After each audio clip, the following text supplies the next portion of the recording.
कश्मीर में समस्तिका मुस्कान की तरफ देख रही थी जो उसे वापस मुंबई जाने के लिए बोल रही थी ताकि मुंबई जाकर समस्तिका आशी का इलाज करवा सके। आशी को इलाज की सख्त जरूरत थी और इलाज के लिए पैसों की जरूरत थी जो मुंबई जाकर ही पूरी हो सकती थी, लेकिन समस्तिका मुस्कान की बात सुनकर सोच में पड़ गई थी। जब वो पहले मुंबई में आगाज के साथ थी तो आगाज हर बार उस पर यही इल्जाम लगाया करता था कि वो गोल्ड डिगर है। ऐसे में अगर वो पैसों के लिए वहां पर जाएगी तो ये इल्जाम लगाना और भी ज्यादा बढ़ जाएगा। आगाज एक बार फिर से उसे गोल्ड डिगर कहेगा, उसे बार बार यही जताएगा कि शायद वो अपनी बेटी का इस्तेमाल कर रही है चौहान फैमिली से पैसे लेने के लिए, जो वो बिल्कुल भी नहीं चाहती थी। इसके अलावा भी उसके दिल में एक डर था। आस्तिक आगाज का बेटा नहीं था, आशी की रगों में आगाज का खून दौड़ रहा था। ऐसे में अगर आगाज ने आशी को उससे छीन लिया तो? ये सोच उसके दिल में जैसे ही आई उसने तुरंत अपना सर झटकाया और बोली, नहीं, मैं मुंबई नहीं जाऊंगी। मुस्कान हैरानी से उसकी तरफ देखते हुए बोली, लेकिन क्यों समस्तिका, तुम समझ क्यों नहीं रही हो? तुम्हारा मुंबई जाना ही तुम्हारे पास एक लास्ट ऑप्शन है। अगर आशी को कुछ हो गया तो? समस्तिका जल्दी से अपने आंसू साफ करते हुए बोली, नहीं, मैं आशी को कुछ नहीं होने दूंगी। मैं किसी भी तरह पैसे जुटाऊंगी लेकिन मैं आशी को कुछ भी नहीं होने दूंगी। ये बोलकर वो तुरंत अपनी जगह से उठी और बाहर की तरफ भाग गई। मुस्कान आशी की तरफ देख रही थी जो बेड पर लेटी हुई थी। फिलहाल उसकी आंखें बंद थी, वो नींद में थी क्योंकि डॉक्टर ने उसे इंजेक्शन लगाए थे। इसके अलावा उसे चुप करवाने का और कोई इलाज ही नहीं था। लेकिन उसे आशी की बहुत ज्यादा फिक्र हो रही थी। उसने आशी के पास आकर उसके सिर पर अपना हाथ रखा और बोली, काश मैं तुम्हारे लिए कुछ कर पाती बच्चे, तो मैं जरूर करती, लेकिन मुझे समझ नहीं आ रहा कि अगर मैं करूं तो करूं भी क्या। कैसे मैं तुम्हें मुंबई लेकर जाऊं? क्योंकि मुझे नहीं लगता इसके अलावा तुम्हारा इलाज किसी और तरह से हो सकता है। मैं क्या करूं? ये बोलते हुए वो सोच रही थी कि वो आशी के लिए कर क्या सकती है। तभी उसके दिमाग में एक आइडिया आया। वो खुद से ही बोली, क्या हुआ अगर समस्तिका मुंबई नहीं जा सकती? मैं तो कुछ ऐसा कर सकती हूँ ना जिससे मुंबई वाले लोग यहाँ पर आ जाए। समस्तिका के हस्बैंड का क्या नाम था उनका? आगाज चौहान। हाँ, अगर मैं उन्हें किसी तरह इन्फॉर्म कर दूँ। समस्तिका ने एक बार मुझे उनके बारे में बताया था और अपनी फैमिली के बारे में भी। मुझे उनसे किसी भी तरह कांटेक्ट करना होगा, मुझे कुछ करना ही होगा। वहीं दूसरी तरफ आस्तिक इमरजेंसी वार्ड के बाहर खड़ा था। उसे भी आशी की बहुत ज्यादा चिंता हो रही थी। तभी मुस्कान इमरजेंसी वार्ड से बाहर आई और आस्तिक के बिल्कुल पास आकर बैठ गई। आस्तिक उसकी तरफ देखते हुए बोला, आशी ठीक तो है ना मासी? उसे कुछ हुआ तो नहीं? मुस्कान उसकी तरफ देखते हुए बोली, आप आशी से बहुत प्यार करते हो ना बेटा? आस्तिक ने अपना सर हाँ में हिलाया। मुस्कान एक बार फिर से बोली, क्या आप चाहते हो कि आशी बिल्कुल ठीक हो जाए? आस्तिक तुरंत बोला, हाँ मासी, मुझे आशी को बिल्कुल ठीक करना है, लेकिन मुझे पता है माँ के पास बहुत सारे पैसे नहीं है, इसीलिए डॉक्टर आशी का ट्रीटमेंट नहीं कर रहे ना। काश हम मुंबई में होते, आपको पता है वहां पर सब कुछ बहुत अच्छा था। घर पर इतने सारे नौकर चाकर भी थे, माँ को कोई काम नहीं करना पड़ता था, लेकिन यहाँ पर तो माँ को नौकरी करनी पड़ती है ताकि वो मुझे और आशी को एक अच्छी जिंदगी दे सके। लेकिन फिर भी वो सब चीज हमें नहीं मिलती है जो हमें मुंबई में मिलती थी। काश हम सब मुंबई में होते तो कितना अच्छा होता ना, आशी भी अब तक ठीक हो जाती। मुस्कान हल्का सा मुस्कुराई और उसके चेहरे को अपने हाथों में थाम कर बोली, अब भी आशी बिल्कुल ठीक हो सकती है बेटा, अगर आप मेरी एक छोटी सी हेल्प कर दो। आस्तिक ने सवालिया नजरों से उसे देखा। मुस्कान तुरंत बोली, क्या आपको अपनी फैमिली के बारे में कुछ याद है? आई मीन उनका एड्रेस या फिर कॉन्टैक्ट नंबर? उसकी बात सुनकर आस्तिक सोच में पड़ गया।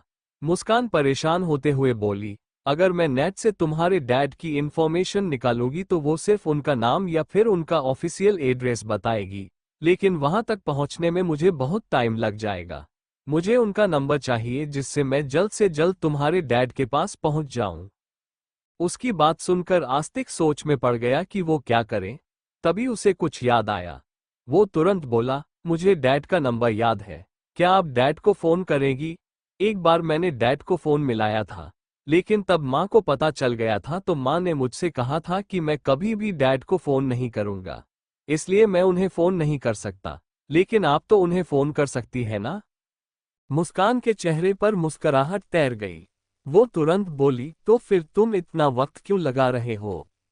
तुम जल्दी से मुझे अपने डैड का नंबर दो। ये बोलते हुए उसने अपनी पॉकेट से अपना फोन निकाला और आस्तिक की तरफ देखने लगी।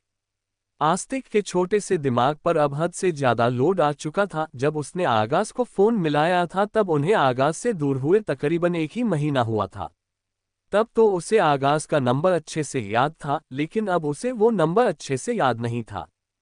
लेकिन वो फिर भी ट्राई करते हुए बोला, 98,765। आगे कुछ याद नहीं आ रहा मासी।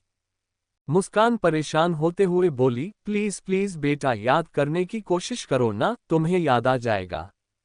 तुम तो बहुत इंटेलिजेंट बच्चे हो, प्लीज अपने डैड का नंबर याद करो ना। आस्तिक ने एक बार फिर से अपने दिमाग पर लोड डाला और बोला, 9,87,65,432। मुझे सच में आगे का नंबर नहीं याद आ रहा। मुस्कान ने तुरंत उसे अपने सीने से लगाया और बोली, ज्यादा लोड मत लो, कोई बात नहीं। अभी याद नहीं आ रहा तो 5-10 मिनट बाद दोबारा ट्राई करना, तुम्हें तुम्हारे डैड का नंबर जरूर याद आ जाएगा।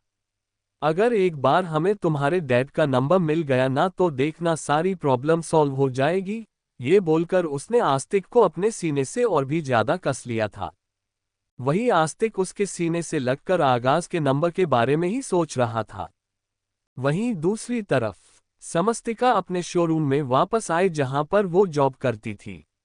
उसने वहां आते ही अंजलि जी से बात करते हुए कहा, मुझे 5 लाख उधार चाहिए दीदी, मेरी बेटी की जिंदगी का सवाल है। मैं वादा करती हूँ आपसे, मैं आपके सारे पैसे चुका दूंगी। अंजलि जी हैरानी से बोली, लेकिन तुम तो जानती हो समस्तिका कि मेरे पास इतने पैसे नहीं हैं। कितने वक्त से तो साड़ियों का बिजनेस भी घाटे में चल रहा है। मुश्किल से गुजारा होता है। मेरे लिए तो फिलहाल साड़ियों का अगला कंसाइनमेंट मंगवाना ही मुश्किल हो रखा है, तो फिर मैं तुम्हें पैसे वो भी इतने सारे कैसे दे सकती हूँ। उनकी बात सुनकर समस्तिका बिल्कुल मायूस हो गई।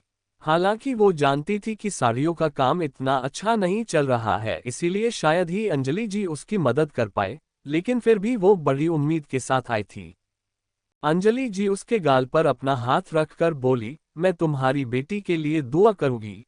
ये बोलकर वो वहां से दूसरी तरफ चली गई और समस्तिका की आंखों से आंसू बह गए। वहीं दूसरी तरफ शिमला में आगाज इस वक्त एक घर के सामने खड़ा था जहां पर दरवाजा बंद था। उसने डोर बेल बजाए और एक लड़की ने दरवाजा खोला। आगाज उस लड़की को गौर से देखने लगा। वो लड़की उसकी तरफ देखते हुए बोली, किससे मिलना है आपको? आगाज तुरंत बोला, वो मुझे परी, मेरा मतलब है समस्तिका, मेरे कहने का मतलब है क्या यहाँ पर एक लड़की रहती है? उसके साथ एक छोटा बच्चा भी होगा, तकरीबन 5-6 साल का। वो लड़की तुरंत अपना सर नामे हिलाकर बोली, नहीं, यहाँ पर ऐसी तो कोई लड़की नहीं रहती, आप कहीं और चेक कर लीजिए। आगाज जल्दी से बोला, लेकिन मुझे यही एड्रेस मिला है। वो लड़की गुस्से से बोली, मैंने कहा ना, यहाँ पर ऐसी कोई लड़की नहीं रहती, तो आपको समझ में नहीं आता क्या? आगाज उसे गुस्से में देखकर वहां से पीछे की तरह हट गया। उस लड़की ने जोर से दरवाजा बंद किया और आगाज बस उस दरवाजे की तरफ देखता ही रह गया। वो तुरंत अब बाहर की तरफ आया। वो सोच रहा था कि वो कैसे पता लगाए कि समस्तिका और आस्तिक यहाँ पर रहते हैं या नहीं। तभी उसके दिमाग में एक आइडिया आया। उसने जल्दी से अपना फोन निकाला और समस्तिका और आस्तिक दोनों की फोटो निकालकर वहां आसपास के लोगों से पूछने लगा, लेकिन वहां पर समस्तिका रहती ही नहीं थी, तो भला उससे समस्तिका के बारे में कोई इन्फॉर्मेशन भी कैसे मिलती? किसी ने उसे जानबूझकर गलत इन्फॉर्मेशन भिजवाई थी ताकि उनके इरादे पूरे हो सके, और वो लोग कोई और नहीं बल्कि अमांश और रजत ही थे। ये सारा प्लान रजत का बनाया हुआ था। थक हार कर आगाज वहां से निकला और अपनी गाड़ी में बैठकर अपने प्राइवेट जेट की तरफ जाने लगा। उसे जल्द से जल्द वापस मुंबई जाना था। वो यहाँ पर रुकना नहीं चाहता था, लेकिन तभी अचानक से ड्राइवर जोर से चिल्लाया, सर, गाड़ी की ब्रेक नहीं लग रही है। आगाज जो अपने फोन पर समस्तिका और आस्तिक की फोटो देख रहा था, वो तुरंत ड्राइवर की तरफ देखते हुए बोला, क्या बकवास कर रहे हो तुम? ऐसे कैसे, गाड़ी की ब्रेक नहीं लग रही? ड्राइवर तुरंत बोला, सर मैं गाड़ी की ब्रेक लगाने की कोशिश कर रहा हूँ, लेकिन लग ही नहीं रही। बेशक से आप खुद चेक कर लीजिए, ये देखिए। ये बोलकर वो सच में ब्रेक लगाने की कोशिश कर रहा था, लेकिन गाड़ी नहीं रुक रही थी। आगाज की आंखें बड़ी हो गई। वहीं दूसरी तरफ एक आदमी जिसने अभी अभी रजत को फोन किया था, वो फोन पर बात करते हुए बोला, आपका काम हो गया सर, अब आप निश्चिंत हो जाए। अब वो आदमी मुंबई वापस नहीं आएगा, बस उसकी लाश आएगी। उसकी बात सुनकर रजत जोरों से हंसने लगा। इस वक्त फोन स्पीकर पर था, इसलिए उस आदमी की बात अमांश ने भी सुनी और अमांश तिरछा मुस्कुराया। रजत ने फोन डिस्कनेक्ट कर दिया। अमांश रजत की तरफ देखते हुए बोला, अब आएगा मजा। अब तो ना चाहते हुए भी सारी प्रॉपर्टी दादाजी को मेरे नाम करवानी ही पड़ेगी। जब से वो समस्तिका गई है तब से मेरी जिंदगी में तूफान मचा हुआ है। पहले वो सारी प्रॉपर्टी पर कब्जा करके बैठी थी, उसके जाने के बाद भी वो कब्जा खत्म नहीं हुआ। सारी प्रॉपर्टी आगाज के नाम हो गई थी और आगाज ने वो सारी प्रॉपर्टी एक बार फिर से समस्तिका के नाम कर दी। मुझे तो कुछ मिला ही नहीं, मिला तो सिर्फ ये बिजनेस जिसका एक भी डिसीजन मैं अपनी चॉइस से नहीं ले सकता। ये बोलते हुए उसका चेहरा गुस्से से कांप रहा था। रजत उसकी तरफ देखते हुए बोला, फिक्र मत करो, अब जो भी होगा तुम्हारी मर्जी से ही होगा। अमांश एक बार फिर से हंसा। वहीं दूसरी तरफ आगाज अब खुद गाड़ी ड्राइव कर रहा था और वो ड्राइवर साथ वाली सीट पर बैठा था। ड्राइवर आगाज की तरफ देखते हुए बोला, मुझे बहुत डर लग रहा है सर। आगाज ने गुस्से से उसकी तरफ देखा और बोला, अपनी बकवास बंद करो, वरना तुम्हारी बकवास की वजह से मेरी जान भी जाएगी और मैं मरना तो बिल्कुल भी नहीं चाहता। मुझे मेरी परी और मेरा आस्तिक चाहिए, मुझे उनके लिए जीना है। ये बोलते हुए वो एक बार फिर से समस्तिका और आस्तिक को याद कर रहा था और उसका चेहरा हल्का सा खिला हुआ था। उन दोनों को याद करते हुए ही जैसे उसका दिल खुश हो जाता था। वो तो समस्तिका और आस्तिक में खोया हुआ था, लेकिन उसे देखकर ड्राइवर की जान निकल रही थी।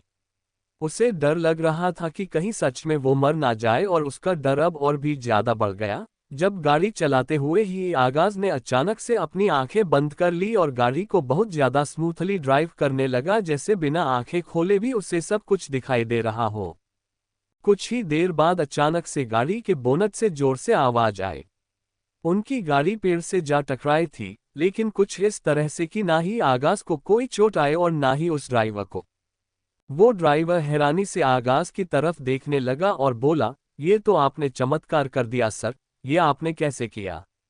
अगर हमारा एक्सीडेंट हो जाता तो हम दोनों की जान चली जाती, लेकिन अब तो हम दोनों को एक चोट भी नहीं आई। ऐसा कैसे हो सकता है? आगाज मुस्कुराया और बोला, जब किसी का प्यार हमारे साथ होना तो सब कुछ हो सकता है। भले ही मेरी परी मेरे पास नहीं है, लेकिन उसका प्यार मेरे पास है। मैं उसे फील कर सकता हूँ। ये बोलते हुए उसका चेहरा एक बार फिर से खिला खिला नजर आ रहा था।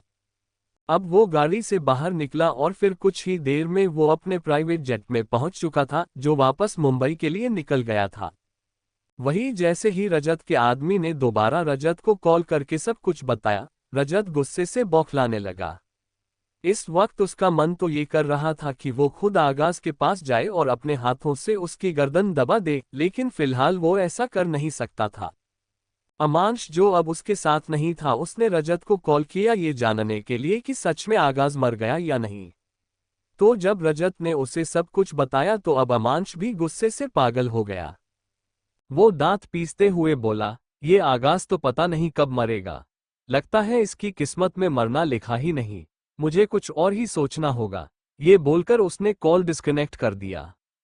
अब उसने सामने रितिका की तरफ देखा, जो भर भर कर शॉपिंग कर रही थी, लेकिन जिस हिसाब से वो शॉपिंग कर रही थी अमांश को समझ में नहीं आ रहा था वो इतनी पेमेंट करेगा कैसे।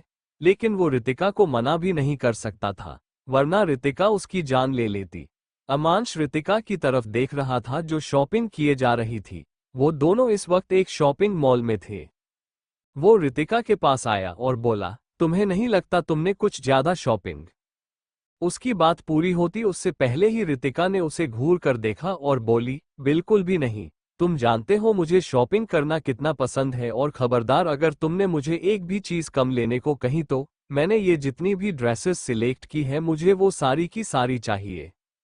उसकी बात सुनकर अमांश ने सामने ड्रेस की तरफ देखा जो तकरीबन 15 से 20 थी और एक एक ड्रेस एक लाख रुपए की थी और उसके पास इतने पैसे बिल्कुल भी नहीं थे। उसने अपनी पॉकेट से अपना कार्ड निकाला, हालांकि वो चौहान इंडस्ट्रीज संभाल रहा था लेकिन वहां पर उसे सिर्फ सैलरी मिलती थी। वो वहां का बॉस बेशक से लोगों की नज़र में था लेकिन उसका असली बॉस वो नहीं था, बल्कि सब कुछ समस्तिका के नाम था। वो जितना वहां से घोटाला करके लूट सकता था वो लूट लेता था, लेकिन फिर भी उसके पास फिलहाल इतने पैसे नहीं थे। वो रितिका की तरफ देखते हुए बोला, मुझे देर हो रहा है, क्या हम घर चले? रितिका गुस्से से बोली, मेरी शॉपिंग बिल देखकर तो तुम्हें देर तो होना ही था।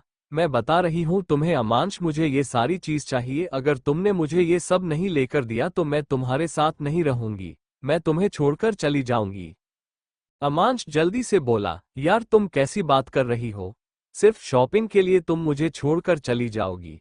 तुम प्रेग्नेंट हो, हमारा बेबी डिलीवर होने वाला है, तुम ऐसा कैसे बोल सकती हो? रितिका हल्का सा मुस्कुराई और बोली, जब इतना पता है कि मैं मां बनने वाली हूं तो फिर मेरे साथ इस तरह की बहस कर ही क्यों रहे हो? ये बच्चा तुम्हारे लिए करोड़ों की टिकट है, अब इस पर लाखों तो खर्च करने पड़ेंगे ना? ये बोलते हुए उसके चेहरे पर इविल स्माइल थी। अमांश ने अब अपनी पॉकेट से दूसरा कार्ड निकाला जो वो बहुत कम यूज करता था, क्योंकि उसमें वो पैसे बचा कर रख रहा था और उन पैसों के बारे में रितिका को बिल्कुल भी नहीं पता था। उसने उस कार्ड से रितिका की शॉपिंग की पेमेंट की और फिर रितिका के साथ घर वापस आ गया। घर आते ही जब वो अपने कमरे में आया तो रितिका उन ड्रेस को क्लोजेट में लगने लगी। तभी अमांश उसकी तरफ देखते हुए बोला, तुम्हें नहीं लगता तुम कुछ ज्यादा ही पैसे उड़ाती हो? रितिका उसकी तरफ देखकर मुस्कुराई और बोली, आदत है मुझे, मेरे डैड ने मुझे बहुत ही प्यार से रखा था, उन्होंने मेरे हर एक नखरे को उठाया है, मेरी हर एक ख्वाहिश को पूरा किया है। अगर तुम जैसे भिखारी के साथ रहने की आदत होती तो शायद मैं एडजस्ट कर सकती थी। अमांश गुस्से से कांपते हुए बोला, माइंड योर लैंग्वेज। रितिका भी तुरंत बोली, तो पहले अपनी जुबान भी सोच समझ कर खोला करो। तुम्हें क्या लगता है मुझे नहीं पता तुम ये जो मेरे सामने प्यार का ड्रामा करते हो वो क्यों करते हो? क्योंकि मेरी कोख में तुम्हारा होने वाला बच्चा है, जो तुम्हारे लिए चौहान इंडस्ट्रीज और चौहान प्रॉपर्टी की टिकट की तरह है। इस टिकट के जरिए तुम सब चीजों पर कब्जा पा सकते हो, इस घर को वंश देकर तुम यहाँ के मालिक बन सकते हो। अब ऐसे में तुम्हें मेरे नखरे तो बर्दाश्त करने ही पड़ेंगे, वरना मैं इस बच्चे को लेकर यहाँ से चली जाऊंगी। अमांश ने गुस्से से मुठिया कस ली। वो उसकी तरफ देखते हुए बोला, साला तुम जैसी लड़कियों के नाम पर कलंक होती है। एक वो समस्तिका थी जिसे पैसा, प्रॉपर्टी, इन सब चीजों से कोई मतलब ही नहीं था, और एक तुम हो जिसे बस सिर्फ और सिर्फ पैसा चाहिए और कुछ नहीं। रितिका व्यंग्य से बोली, और वो लड़कियां सिर्फ बिस्तर गर्म करने के लिए होती है। पत्नियां हम जैसी लड़कियां बनती हैं जो तुम जैसे लड़कों को अपनी उंगलियों पर घुमाना बहुत अच्छी तरह से जानती, वरना उस समस्तिका का तो तुम्हें पता ही है, हर कोई बस उसे खिलौना समझकर उससे खेल गया, लेकिन मैं कोई खिलौना नहीं हूँ। अगर तुमने मेरे साथ चालबाजी करने की कोशिश भी की ना तो तुम्हें ऐसा घुमाऊंगी कि तुम 7 जन्म याद रखोगे। ये बोलकर वो वॉशरूम की तरफ चली गई और अमांश अपनी जगह पर खड़ा रह गया। उसे इस वक्त हद से ज्यादा गुस्सा आ रहा था, लेकिन वो किसी तरह अपना गुस्सा कंट्रोल कर रहा था। वहीं दूसरी तरफ कश्मीर में आस्तिक मुस्कान के सामने खड़ा था और उसे एकटक देख रहा था। उसके चेहरे पर इस वक्त एक्साइटमेंट साफ नजर आ रही थी, क्योंकि उसे आगाज का नंबर याद आ गया था। उसने अभी अभी मुस्कान को आगाज का नंबर बताया था, 9,87,65,43,210, और मुस्कान को वो नंबर मिलते ही उस पर कॉल लगा दिया था, लेकिन सामने वाला कॉल रिसीव भी नहीं कर रहा था। मुस्कान तकरीबन 10 बार इस नंबर पर कॉल कर चुकी थी, पर एक बार भी सामने से आगाज ने फोन नहीं उठाया, और आखिर अब मुस्कान ने हार कर आस्तिक की तरफ देखा और अपना सर नामे हिलाया। आस्तिक की आंखों में आंसू आ गए और मुस्कान भी रोने लगी थी। तभी डॉक्टर आशी के वार्ड से बाहर निकले और बोले, अब हमारे पास टाइम बहुत कम है, मिस मुस्कान आप प्लीज आधे घंटे के अंदर अंदर पैसों का अरेंजमेंट कीजिए, वरना हमें मजबूरन आशी को इस हॉस्पिटल से निकालना होगा, आपको उसे किसी और हॉस्पिटल लेकर जाना होगा। डॉक्टर की बात सुनकर मुस्कान हैरान रह गई। उसने तुरंत समस्तिका को कॉल किया लेकिन समस्तिका का नंबर लग ही नहीं रहा था। वही समस्तिका दर दर भटक रही थी आशी के लिए पैसों का अरेंजमेंट करने के लिए, लेकिन कहीं से भी उसके पास अरेंजमेंट नहीं हो रहा था। उसके दिमाग में अब बार बार मुस्कान की कही हुई बातें चल रही थी। उसका दिमाग इस वक्त पूरी तरह से उलझा हुआ था। तभी उसका फोन एक बार फिर से बजा। उसने तुरंत अपना फोन रिसीव किया। सामने से मुस्कान की आवाज आए, प्लीज प्लीज जल्दी से हॉस्पिटल आओ समस्तिका। उसकी बात सुनकर समस्तिका घबराते हुए बोली, आशी आशी ठीक तो है ना? मुस्कान सामने से बोली, तुम बस जल्दी से हॉस्पिटल आ जाओ, उसके बाद बताती हूँ, प्लीज जल्दी आना। उसकी बात सुनकर अब समस्तिका ने जल्दी से कॉल डिस्कनेक्ट किया और तुरंत वहां से हॉस्पिटल के लिए निकल गई। तकरीबन 15 मिनट में ही वो हॉस्पिटल पहुंच चुकी थी और डॉक्टर आशी को हॉस्पिटल से निकालने की तैयारी कर रहे थे। उन्होंने फॉर्म वगैरह फिल कर दिया था कि पेशेंट के पास पैसे नहीं है, इसलिए वो इस पेशेंट का हॉस्पिटल में ट्रीटमेंट नहीं कर सकते, इसलिए वो उसे किसी और हॉस्पिटल में रेफर कर रहे हैं। समस्तिका को जब ये सब पता चला तो वो तुरंत डॉक्टर के पास गई और उनके सामने गिड़गिड़ाते हुए बोली, प्लीज ऐसा मत कीजिए डॉक्टर, मैं आपके आगे रिक्वेस्ट करती हूँ, प्लीज मेरी आशी को बचा लीजिए, मैं पक्का आज रात तक पैसे।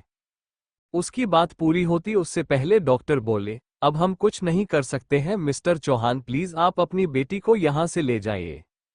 ये बोलकर उन्होंने नर्स की तरफ इशारा किया तो नर्स समस्तिका का हाथ पकड़कर उसे बाहर की तरफ लेकर आने लगी। समस्तिका इस वक्त बहुत ज्यादा हेल्पलेस फील कर रही थी। उसके पास कोई ऑप्शन नहीं था आशी को बचाने का। मुस्कान डॉक्टर के केबिन के बाहर आई और बोली, क्या कहा डॉक्टर ने? उनसे थोड़ी मोहलत मांगो ना समस्तिका।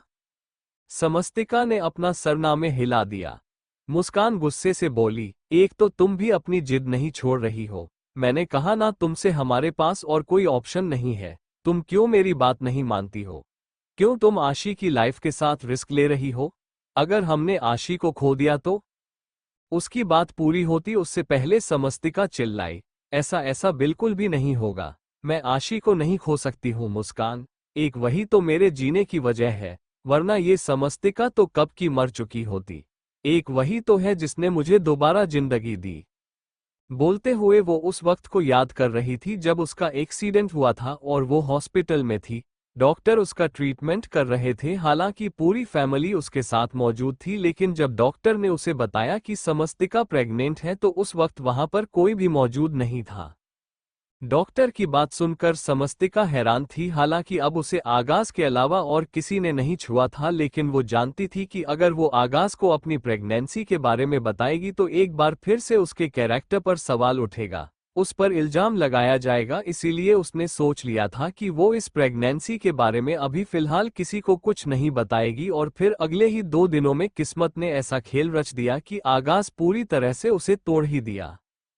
अगर शायद समस्तिका को अपनी प्रेगनेंसी के बारे में नहीं पता होता तो अपनी और आस्तिक की जान ले लेती, लेकिन उस नन्ही जान के लिए जो उसके पेट में पल रही थी, उसकी वजह से वो ये कदम भी नहीं उठा सकती थी। हालांकि उस वक्त जब आगाज उसे उस पहाड़ी पर छोड़कर गया था तो एक औरत और एक बच्चा वहां पर आए थे और वो औरत अपना मानसिक संतुलन खो चुकी थी। जैसे ही उसने समस्तिका और आस्तिक को देखा वो तुरंत उन पर झपट्टा मारने लगी। शायद उसे समस्तिका और आस्तिक के कपड़े पसंद आ रहे थे। समस्तिका और आस्तिक वहां से भागने की कोशिश करने लगे, लेकिन उन दोनों माँ बेटे ने उन दोनों को पूरी तरह से घेरे में ले लिया था। समस्तिका उस वक्त वैसे भी बहुत ज्यादा कमजोर थी। एक्सीडेंट से उसने पूरी तरह से रिकवर नहीं किया था और ऊपर से वो औरत अपने हाथ में ईंट उठाकर बोली, अगर तूने मुझे अपने कपड़े नहीं दिए तो मैं तेरे बेटे की जान ले लूंगी।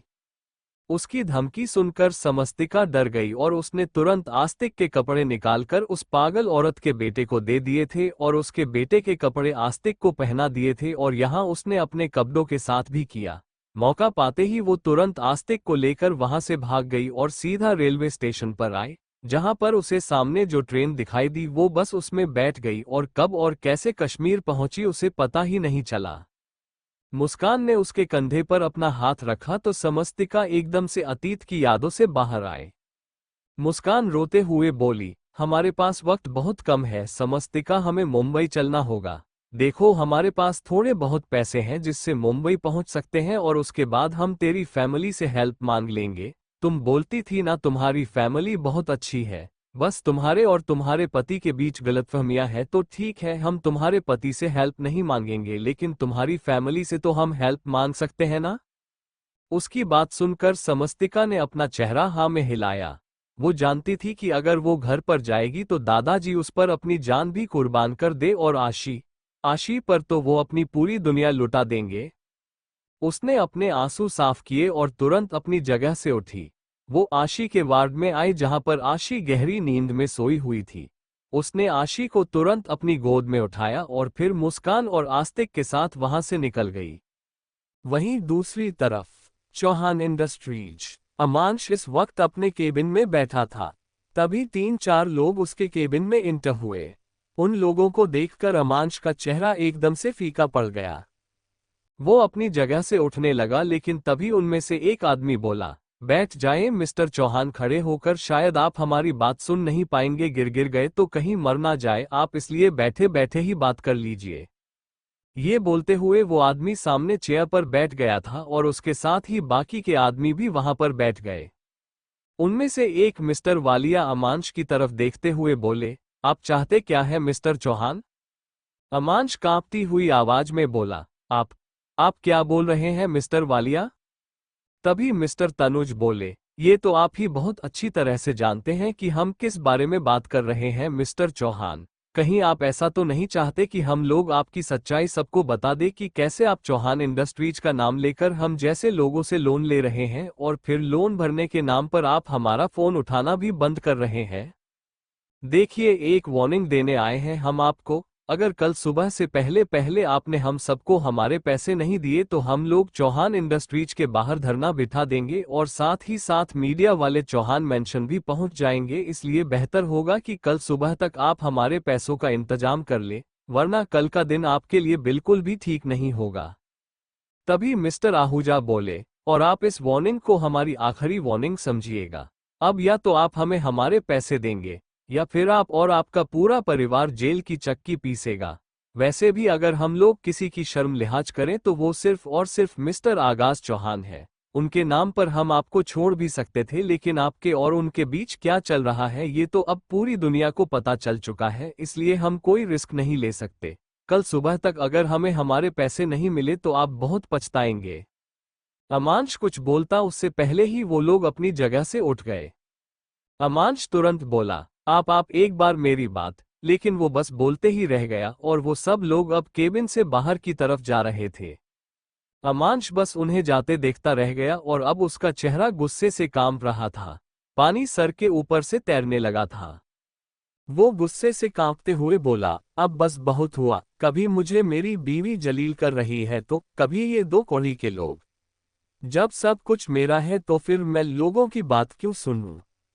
अब मुझे मेरा हक लेने से कोई नहीं रोक सकता। अगर मुझे मेरे पैसे नहीं मिले तो अब मैं किसी को नहीं छोड़ूंगा। वो आगाज और समस्तिका दोनों चौहान प्रॉपर्टी छोड़कर चले गए, लेकिन वो बुढ़ा मुझे मेरे पैसे नहीं दे रहा। पर अब मैं देखता हूँ मुझे मेरे पैसे कैसे नहीं देता। अब तो मैं अपना हक लेकर रहूंगा। उद्धरण चिन्ह। ये बोलकर वो तुरंत अपनी जगह से उठा और चौहान मैंशन के लिए निकल गया। चौहान मैंशन। अमांश की गाड़ी पार्किंग एरिया में आकर रुकी और अमांश तुरंत अपनी गाड़ी से बाहर निकलकर अंदर की तरफ आया। अंदर आते ही वो जोरों से चिल्लाया, दादाजी। उसके चिल्लाने की आवाज सुनकर वैष्णवी की जो अपने कमरे में बैठी थी, वो तुरंत बाहर की तरफ आए। उन्होंने हैरानी से अमांश की तरफ देखा और बोली, ये क्या बदतमीजी है अमांश? तुम ऐसे कैसे पापा जी का नाम लेकर चिल्ला रहे हो? अमांश गुस्से से उनकी तरफ देखते हुए बोला, मैं आपसे बात नहीं कर रहा, इसलिए प्लीज आप चुप रहिए। रितिका जो आराम से अपने कमरे में बैठी थी वो भी बाहर की तरफ आई। वो भी चौंकते हुए अमांश की तरफ देख रही थी कि अचानक से आज अमांश के अंदर का सोया हुआ मर्द कैसे जाग गया, जो इस तरह से दादाजी का नाम लेकर चिल्ला रहा है। वही गिरिराज जी जो अपने कमरे में सो रहे थे, अमांश के चिल्लाने से उनकी आंखें खुल गई। वो अपने बिस्तर से उठे और बाहर की तरफ आए। अमांश एक बार फिर से जोरों से चिल्लाया, दादाजी, आज आपको मेरी बात सुननी ही होगी। बहुत हुआ। बहुत बर्दाश्त कर लिया मैंने, अब मेरी बर्दाश्त करने की हद खत्म हो गई। आपको ये चौहान प्रॉपर्टी मुझे देनी ही होगी। ये बोलते हुए उसकी नज़र सामने ऊपर की तरफ थी, जहां पर अब गिरिराज जी आकर खड़े हुए। उन्होंने अपने हाथ रेलिंग पर रखे हुए थे। वैष्णवी जी तुरंत अमांश की तरफ देखते हुए बोली, बकवास बंद करो अपनी, तुम्हें कुछ नहीं मिलेगा। तुमने जो समस्तिका के साथ किया है उसके बाद तुम्हें इस घर में सिर्फ इसलिए रहने दिया जा रहा है क्योंकि रितिका प्रेग्नेंट है। अगर वो प्रेग्नेंट नहीं होती तो तुम दोनों भी इस घर में कभी नहीं होते। अमांश गुस्से से बोला, और आप लोग मुझे इस घर से बाहर निकाल भी नहीं सकते। बेशक से रितिका प्रेग्नेंट हो या ना हो, इस घर पर मेरा भी हक बनता है। मैं भी इस घर का खून हूं। गिरिराज जी गुस्से से चिल्लाकर बोले, खून नहीं, नाजायज खून, और नाजायज खून का कभी किसी भी चीज पर हक नहीं होता। उनकी बात सुनकर अमांश का चेहरा गुस्से से कांपने लगा। वो चिल्लाकर बोला, ओह रियली, मतलब आप मुझे मेरा हक नहीं देंगे? गिरिराज जी सीढ़ियों से उतरकर नीचे की तरफ आए और बोले, नहीं दूंगा। तुमसे जो होता है तुम कर लो। ये चौहान प्रॉपर्टी और चौहान मेंशन सिर्फ और सिर्फ एक इंसान का है, और वो है समस्तिका और उसका बेटा आस्तिक। इन दोनों के अलावा चौहान प्रॉपर्टी पर किसी का कोई हक नहीं है। अमांश गुस्से से बोला, मैं भी देखता हूं कि आप लोग मुझे मेरा हक कैसे नहीं देते। अब अगर मुझे कोर्ट में जाना पड़ेगा तो मैं जाऊंगा, मुझे जो करना पड़ेगा मैं करूंगा। रितिका तुरंत बोली, वैसे बात तो तुम सही कह रहे हो अमांश, ये लोग तुम्हें ऐसे कैसे तुम्हारा हक नहीं देंगे। और मुझे तो समझ में नहीं आता कि इन लोगों की जुबान पर हमेशा समस्तिका का नाम क्यों रहता है। जब वो इस दुनिया से चली गई तो क्या वो नर्क में बैठी बैठी इस प्रॉपर्टी के मजे लेगी? मुझे तो ये समझ में नहीं रहा था कि आप लोग उसका इंतजार क्यों कर रहे हैं, जब वो इस दुनिया में ही। उसकी बात पूरी होती उससे पहले वैष्णवी जी चिल्लाकर बोली, खबरदार, अगर तुमने ऐसा वैसा कुछ कहा तो रितिका, आज मैं भूल जाऊंगी कि तुम प्रेग्नेंट हो। तुम मेरी समस्तिका के बारे में ऐसी बातें नहीं कर सकती। रितिका भी चिल्लाकर बोली, क्यों नहीं कर सकती? जब उस लड़की के ना होने पर आप लोगों का ये हाल है, तो पता नहीं अगर वो लड़की यहाँ पर होती तो आप तो उसे अपने सिर पर बिठा लेती। अरे मुझे तो समझ में नहीं आता, आखिर उस लड़की में ऐसा है क्या? एक नंबर की कैरेक्टरलेस लड़की है। अगर वो सही होती तो अमांश कभी उसे छोड़ता ही नहीं। वो प्रेग्नेंट थी तो अपने बच्चे का अबॉर्शन भी करवा सकती थी, लेकिन नहीं, उसे तो दूर तक का सोचा था। उसे पता था कि ऐसे तो अमांश उसे एक्सेप्ट नहीं करेगा, इसलिए उसने ये तरीका अपनाया। अपने बच्चे को हथियार बनाकर उसे ब्लैकमेल करने की कोशिश की, लेकिन अमांश उसके जाल में नहीं फंसा। गिरिराज जी उसकी तरफ देखते हुए बोले, कभी कभी तो हमें यकीन नहीं होता कि तुम भी एक लड़की हो ना। वैसे जो बातें तुम समस्तिका के लिए कह रही हो, क्या तुमने कभी खुद पर भी सोची है क्या? मतलब तुम भी प्रेग्नेंट हो, क्या तुमने भी इस बच्चे को हथियार की तरह इस्तेमाल करने का सोचा हुआ है क्या? उनकी बात सुनकर रितिका के चेहरे का रंग उड़ गया।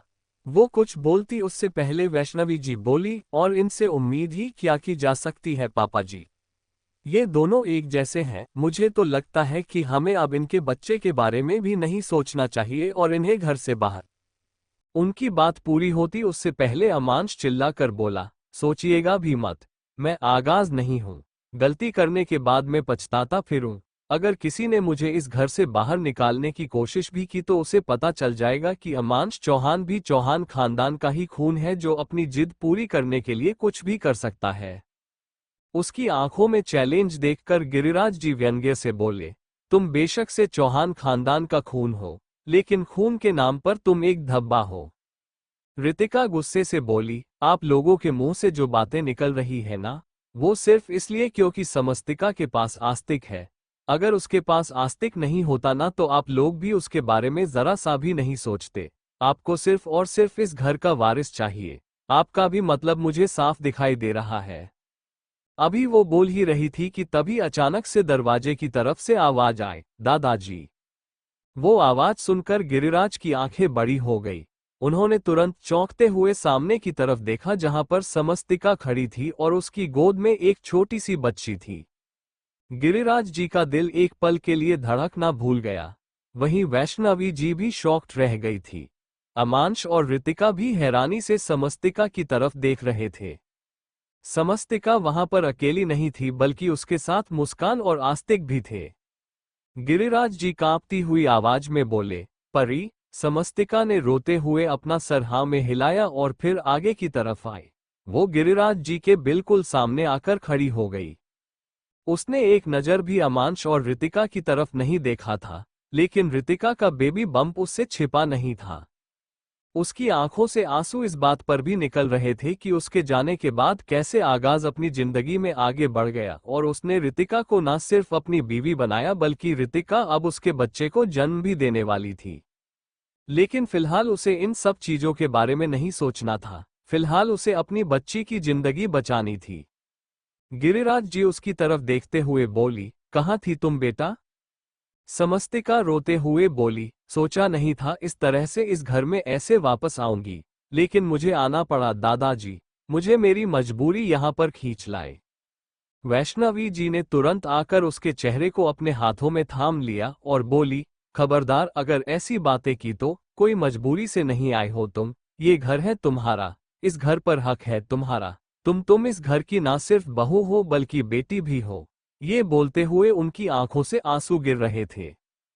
तभी समस्तिका खुद को संभालते हुए बोली, माँ मैं इस घर में वापस तो आई हूँ लेकिन अपने लिए नहीं। प्लीज मेरी एक हेल्प कर दीजिए। मेरी बच्ची की जान बचा लीजिए। उसे ट्रीटमेंट की जरूरत है और ट्रीटमेंट के लिए बहुत सारे पैसे चाहिए। प्लीज आप लोग मुझे वो पैसे दे दीजिए। मेरे पास मेरे बच्चों के अलावा और कुछ भी नहीं है। माँ प्लीज मेरी हेल्प कर दीजिए। ये बोलते हुए बेहिसाब रोए जा रही थी और अचानक ही उसकी आंखों के सामने सब कुछ धुंधला होने लगा। वो गिरिराज जी की तरफ देख रही थी लेकिन उसे गिरिराज जी का चेहरा तक नजर नहीं आ रहा था। देखते देखते उसका सिर पीछे की तरफ हुआ।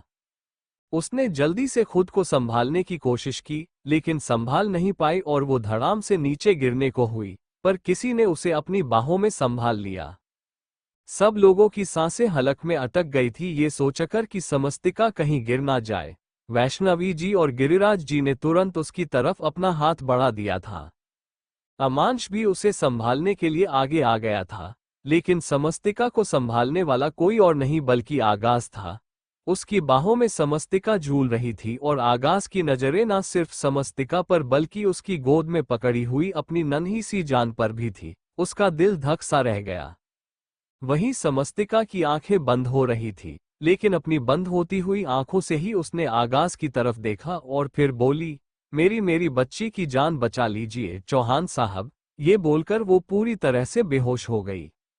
उसे यूं देखकर आगाज की गहरी लाल आंखों से आंसुओं की कुछ बूंदें गिर गई, जो सीधा समस्तिका के चेहरे पर आ गिरी। मुस्कान ने जल्दी से आकर समस्तिका की गोद में पकड़ी हुई आशी को संभाला और वही आस्तिक भागते हुए वैष्णवी जी के पास आया। वैष्णवी जी ने तुरंत उसे अपने सीने से लगा लिया था। आगाज ने अब समस्तिका को अपनी गोद में संभाला और उसे लेकर जल्दी से बाहर गाड़ी की तरफ आया। वो मुस्कान की तरफ देखते हुए बोला, प्लीज तुम भी जल्दी से गाड़ी में बैठो। मुस्कान ने अपना चेहरा हाँ में हिलाया। आगाज वैष्णवी जी की तरफ देखते हुए बोला, माँ प्लीज आस्तिक को संभाल लीजिएगा। उसकी बात पूरी होती उससे पहले वैष्णवी जी ने अपना चेहरा हाँ में हिला दिया।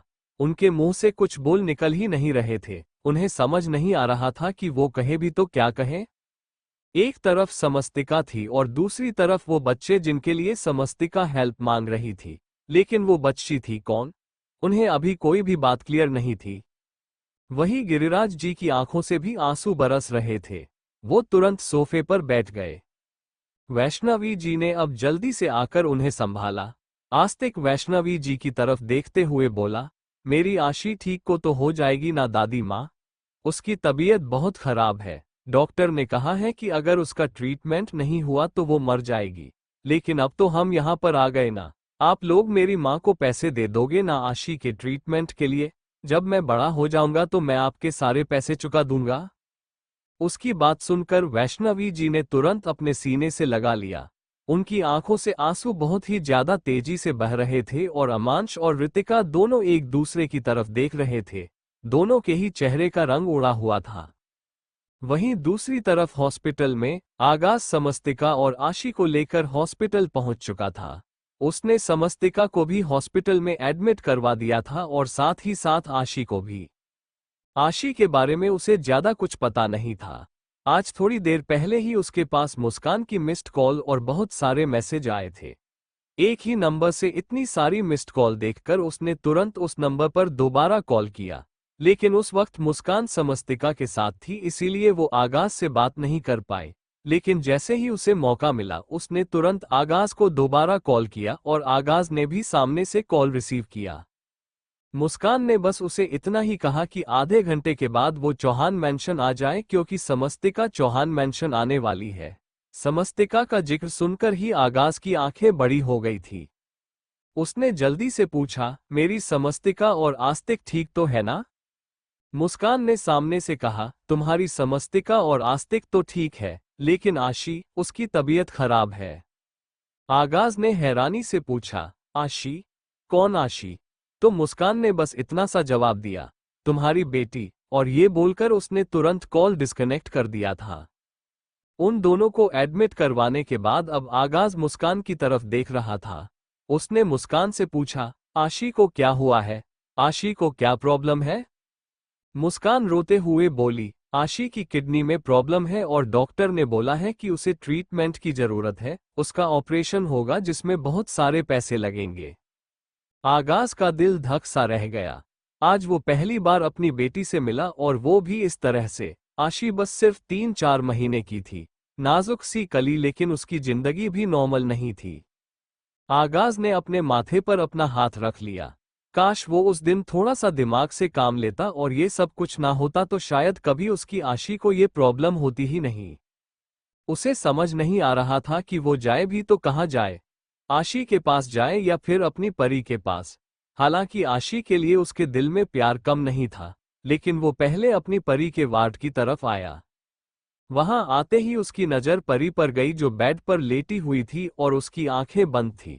डॉक्टर ने जैसे ही आगाज को देखा वो तुरंत बोले, परेशान होने की जरूरत नहीं है मिस्टर चौहान, आपकी वाइफ पूरी तरह से ठीक है, लेकिन स्ट्रेस और वीकनेस की वजह से वो बेहोश हो गई है।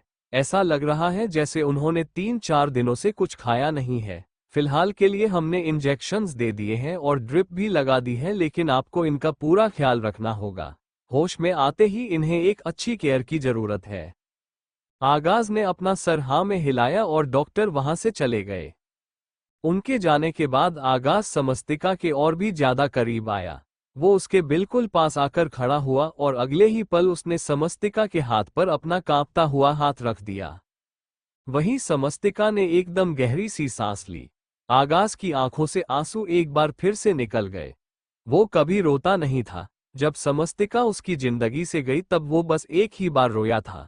उसके बाद हर बार वो अपनी आंखों के आंसुओं को कंट्रोल कर लेता था, लेकिन जैसे आज समस्तिका को देखकर वो सारा कंट्रोल छूट गया था। वहीं समस्तिका जो बेहोशी में थी, आगाज का हाथ अपने हाथ पर महसूस कर उसकी भी पलकें फड़फड़ाने लगी। उसने धीमे धीमे अपनी आंखें खोली और आंखें खोलते ही उसके सामने आगाज का चेहरा था। आगाज को देखकर कुछ पल उससे यूं ही देखती रही और फिर कुछ ही पल बाद उसने अपना चेहरा दूसरी तरफ घुमा लिया। City hospital. आगाज समस्तिका की तरफ देख रहा था। उसने समस्तिका का हाथ अपने हाथ में थामा हुआ था और उसकी आंखों से बहते हुए आंसू समस्तिका के हाथ पर गिर रहे थे। समस्तिका अब तक बेहोश थी, लेकिन अब अचानक ही आगाज का एहसास उसे अपने आसपास हुआ और उसने अपनी आंखें खोली। उसकी पलकें फड़फड़ा रही थी। आंखें खोलकर वो कुछ पल यूं ही आगाज को देखती रही। एक पल के लिए तो उसे यकीन नहीं हो रहा था कि सच में आगाज ही उसके सामने है, और अगले ही पल अब उसने आगाज से अपना चेहरा घुमा लिया। आगाज की आंखों के आंसू भी अब जैसे भारी होने लगे। उसने तुरंत उन आंसुओं को साफ किया और फिर समस्तिका के गाल पर अपना हाथ रखकर बोला, तुम ठीक हो ना? समस्तिका ने कुछ नहीं कहा, बस व्यंग्य से हंसी और फिर हंसती ही चली गई। उसकी जिंदगी को तबाह करके लोग उससे सवाल कर रहे थे कि वो ठीक तो है ना। वो हंसे जा रही थी, लेकिन फिर अचानक ही उसकी हंसी रुक गई। उसे आशी की याद आई। वहीं आगाज उसकी हंसी को महसूस कर सकता था कि वो कहीं से भी खूबसूरत या फिर दिल से नहीं है। वो शायद अपनी किस्मत पर हंस रही है, जो किसी रोने से भी बढ़कर था। आगाज को अचानक ही समस्तिका का हाथ अपने हाथ से छूटता हुआ महसूस हुआ, जब समस्तिका एक झटके से अपनी जगह पर उठकर बैठी। वो तुरंत बिस्तर से उठी और बाहर की तरफ निकली। अब जाकर उसे समझ आया कि वो हॉस्पिटल में थी। बाहर आते ही जब उसकी नज़र दूसरे वार्ड के बाहर खड़ी मुस्कान पर गई, मुस्कान को देखते ही वो जैसे एक पल के लिए फिर से अपने कदमों पर रुक गई थी। एक गहरी सांस लेकर वो फिर से मुस्कान के पास आए। मुस्कान ने भी जब उसे देखा तो हैरानी से बोली, तुम यहाँ? तुम्हें आराम की जरूरत है समस्तिका, तुम चलो अपने वार्ड में रेस्ट करो। समस्तिका तुरंत बोली, आशी कहाँ है? आशी का ट्रीटमेंट हो रहा है क्या? डॉक्टर ने उसका ट्रीटमेंट शुरू कर दिया। उसे कुछ होगा तो नहीं ना? बताओ ना मुस्कान, मेरी आशी को कुछ होगा तो नहीं? वो मुझे छोड़कर तो नहीं जाएगी ना? मेरी आशी ठीक? उसके सवाल पूरे होते उससे पहले ही आगाज की आवाज वहां पर गूंजी, हमारी आशी को कुछ नहीं होगा। हमारी आशी पूरी तरह से ठीक हो जाएगी, डॉक्टर उसका ट्रीटमेंट शुरू कर चुके हैं। समस्तिका उसकी बात सुनते हुए गहरी गहरी सांसें ले रही थी। उसकी आंखों से आंसू एक बार फिर से बरसने लगे थे, लेकिन जल्दी ही उसने अपने आंसुओं को साफ किया और फिर तुरंत आगाज के पास आए। आगाज चुपचाप उसे देख रहा था। अब अचानक ही समस्तिका ने उसके बिल्कुल करीब आकर उसे गिरेबान से पकड़ लिया और बोली, चुप, बिल्कुल चुप। खबरदार, अगर आपने आशी को अपनी बेटी कहा तो आशी सिर्फ और सिर्फ मेरी बेटी है। मैं उसकी मां हूं, आपका उससे कोई लेना देना नहीं है, कोई रिश्ता नहीं है आपका उससे। ये बोलते हुए उसका चेहरा गुस्से से कांप रहा था। आगाज उसका गुस्सा बहुत अच्छी तरह से समझ सकता था। समस्तिका उसकी तरफ देखते हुए बोली, और वैसे भी आशी को आप अपनी बेटी क्यों कह रहे हैं? भूल गए क्या आप मुझे? मैं तो गोल्ड डिगर हूं ना। मैं तो आपके पास आपके पैसों के लिए आई थी। क्या क्या कहा था आपने? मेरी औकात नहीं आपके सामने खड़े होने की। हाँ, मेरी औकात क्यों होगी? मेरी औकात कुछ भी नहीं है मिस्टर चौहान, मैं तो एक भिखारी हूँ। भिखारी समझते हैं ना आप, जिसने सड़कों पर अपनी जिंदगी गुजारी हो। हाँ, मैंने अपनी जिंदगी का एक बहुत बड़ा हिस्सा सड़क पर गुजारा है, भीख मांगकर खाया है और अपने बच्चे को भी खिलाया है। लेकिन कभी किसी को धोखा नहीं दिया मैंने, कभी किसी को टॉर्चर नहीं किया मैंने, कभी पैसों के लिए किसी को तकलीफ नहीं दी मैंने। इसलिए खबरदार, अगर अब आपने मुझे कुछ कहा तो मैं सुनूंगी नहीं। ये बोलते हुए अब उसे और भी ज्यादा गुस्सा आने लगा था। वही आगाज उसका गुस्सा देखकर हैरान था। कभी भी समस्तिका ऐसे गुस्सा नहीं किया करती थी। अगले ही पल समस्तिका ने एक झटके से उसे छोड़ा और पीछे की तरफ हटकर अपने सिर पर अपना हाथ रख लिया। वो अभी भी पूरी तरह से ठीक नहीं हुई थी, उसका सर जोरों से दर्द हो रहा था। उसकी आंखों के सामने एक बार फिर से सब कुछ धुंधला धुंधला चलने लगा था। आगाज को याद आया कि डॉक्टर ने कहा था कि जब भी समस्तिका होश में आए तब उसकी अच्छे से केयर करनी है। उसे अच्छे से खिलाना पिलाना है ताकि वो जल्द से जल्द रिकवर हो सके। अभी समस्तिका बहुत ज्यादा कमजोर थी। वो तुरंत उसके करीब आया और उसे हाथ लगाने लगा, लेकिन अगले ही पल समस्तिका ने उसे खुद से दूर रहने का इशारा किया और बोली, मैं खुद को संभाल सकती हूँ चौहान साहब, आपके सहारे की जरूरत नहीं है मुझे। बहुत महंगा है आपका प्यार और आपका साथ, इतनी औकात नहीं है मेरी कि मैं आपको अफोर्ड कर पाऊँ। आगाज उसकी तरफ देखते हुए धीमे से बोला, पुरानी बातें भूल जाओ ना समस्तिका, हमारी आशी को हमारी जरूरत। समस्तिका चिल्ला कर बोली, ऐसे कैसे भूल जाऊं चौहान साहब, और क्या भूल जाऊं? हाँ, क्या भूल जाऊं? कुछ भी नहीं भूल सकती मैं। मेरा दिमाग कोई लैपटॉप या कंप्यूटर नहीं है जिसमें आप डिलीट का बटन दबाएंगे और सब कुछ डिलीट हो जाएगा। ये समस्तिका कुछ भी नहीं भूल सकती। और रही बात आशी को जरूरत की, तो इसी बात का अफसोस है कि उसकी जरूरत पूरी करने के लिए मुझे यहाँ पर आना पड़ा। वो क्या है ना, एक माँ अपने ऊपर तो सब कुछ बर्दाश्त कर सकती है, लेकिन जब बात उसके बच्चों की आती है ना, तो उसे ना चाहते हुए भी लोगों के सामने झुकना पड़ता है। सोचा तो यही था कि कभी आपके सामने भी नहीं आऊंगी, लेकिन मुझे आना पड़ा। ख्वाहिश तो मेरी हमेशा ही रही कि अपने दोनों बच्चों के सामने मैं पूरी दुनिया लाकर रख दूं, लेकिन मुझे आपके सामने आकर आपके सामने हाथ फैलाना पड़ा। एक माँ बहुत हिम्मत वाली होती है चौहान साहब, लेकिन जब बात उसके बच्चों पर आती है तो उसकी हिम्मत टूट जाती है, मजबूरी खा जाती है उससे। आपने सही कहा था मुझे कि मैं खुश दिख रही हूँ, देखिए, पूरी दुनिया से भीख मांग कर भी मेरा मन नहीं भरा, जो अब मैं आपके सामने खड़ी हूं भीख मांगने के लिए। प्लीज मुझे पैसे दे दीजिए, वो पैसे जो आपके लिए कुछ मायने नहीं रखते लेकिन मेरे लिए रखते हैं, क्योंकि उन पैसों की वजह से मेरी आशी बच जाएगी। ये बोलते हुए उसने अपनी झोली आगाज के सामने बढ़ा दी थी और आगाज की आंखों से भी आंसू बह निकले। उसने अब जल्दी से समस्तिका के कंधों को थाम लिया। समस्तिका तुरंत पीछे की तरफ हट गई। मुस्कान की आंखों से भी आंसू बरस रहे थे। उसे समझ नहीं आ रहा था कि वो समस्तिका को कैसे संभाले। एक तरफ आशी की हालत बिगड़ती जा रही थी और ऊपर से दूसरी तरफ समस्तिका को संभालना भी मुश्किल हो रहा था। उसने सोचा था कि आगाज समस्तिका को संभाल लेगा, लेकिन समस्तिका आगाज के सामने तो जैसे और भी ज्यादा टूट गई थी। समस्तिका अब तुरंत मुस्कान के सामने आए और बोली, बताओ ना मुस्कान, मेरी आशी कैसी है? डॉक्टर ने क्या कहा है? अब तो डॉक्टर उसका ट्रीटमेंट करेंगे ना? अब तो।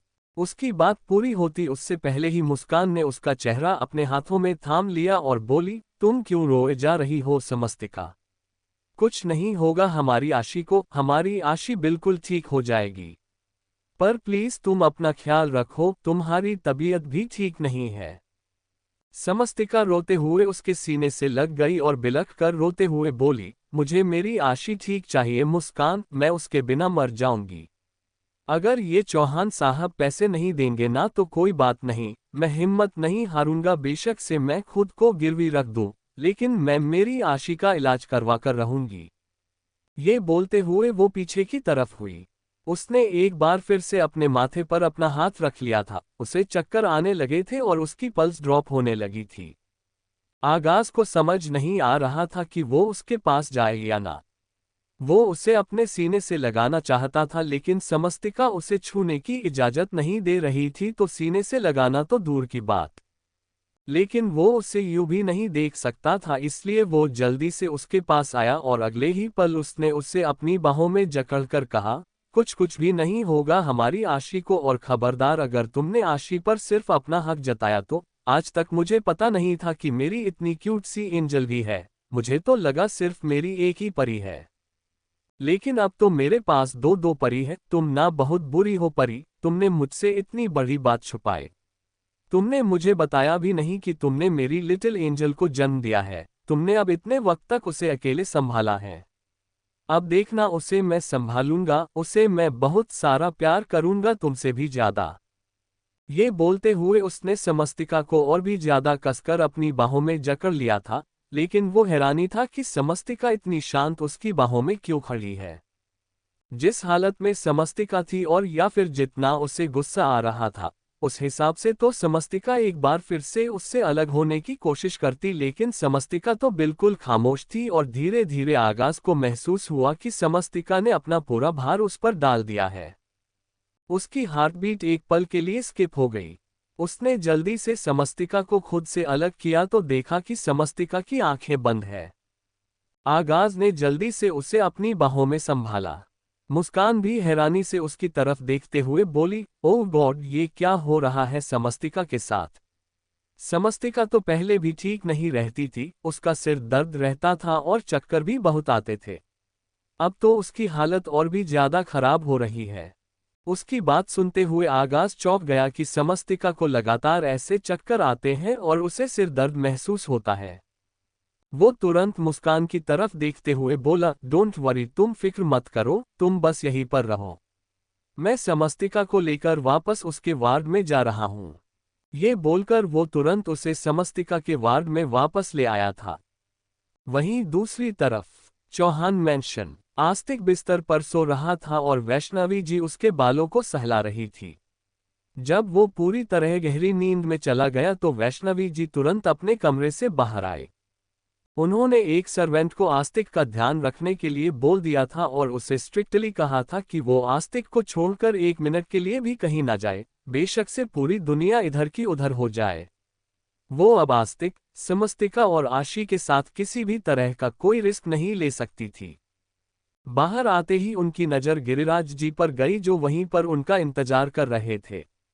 वैष्णवी जी तुरंत उनके पास आए और बोली, हमें हॉस्पिटल चलना होगा।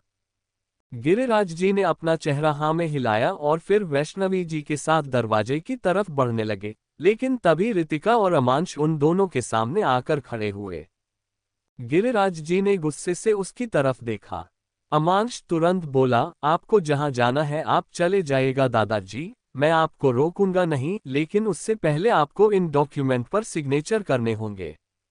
गिरिराज जी ने हैरानी से उन डॉक्यूमेंट की तरफ देखा और उन्हें अपने हाथों में लिया। अगले ही पल उनके चेहरे पर व्यंग भरी मुस्कुराहट तैर गई।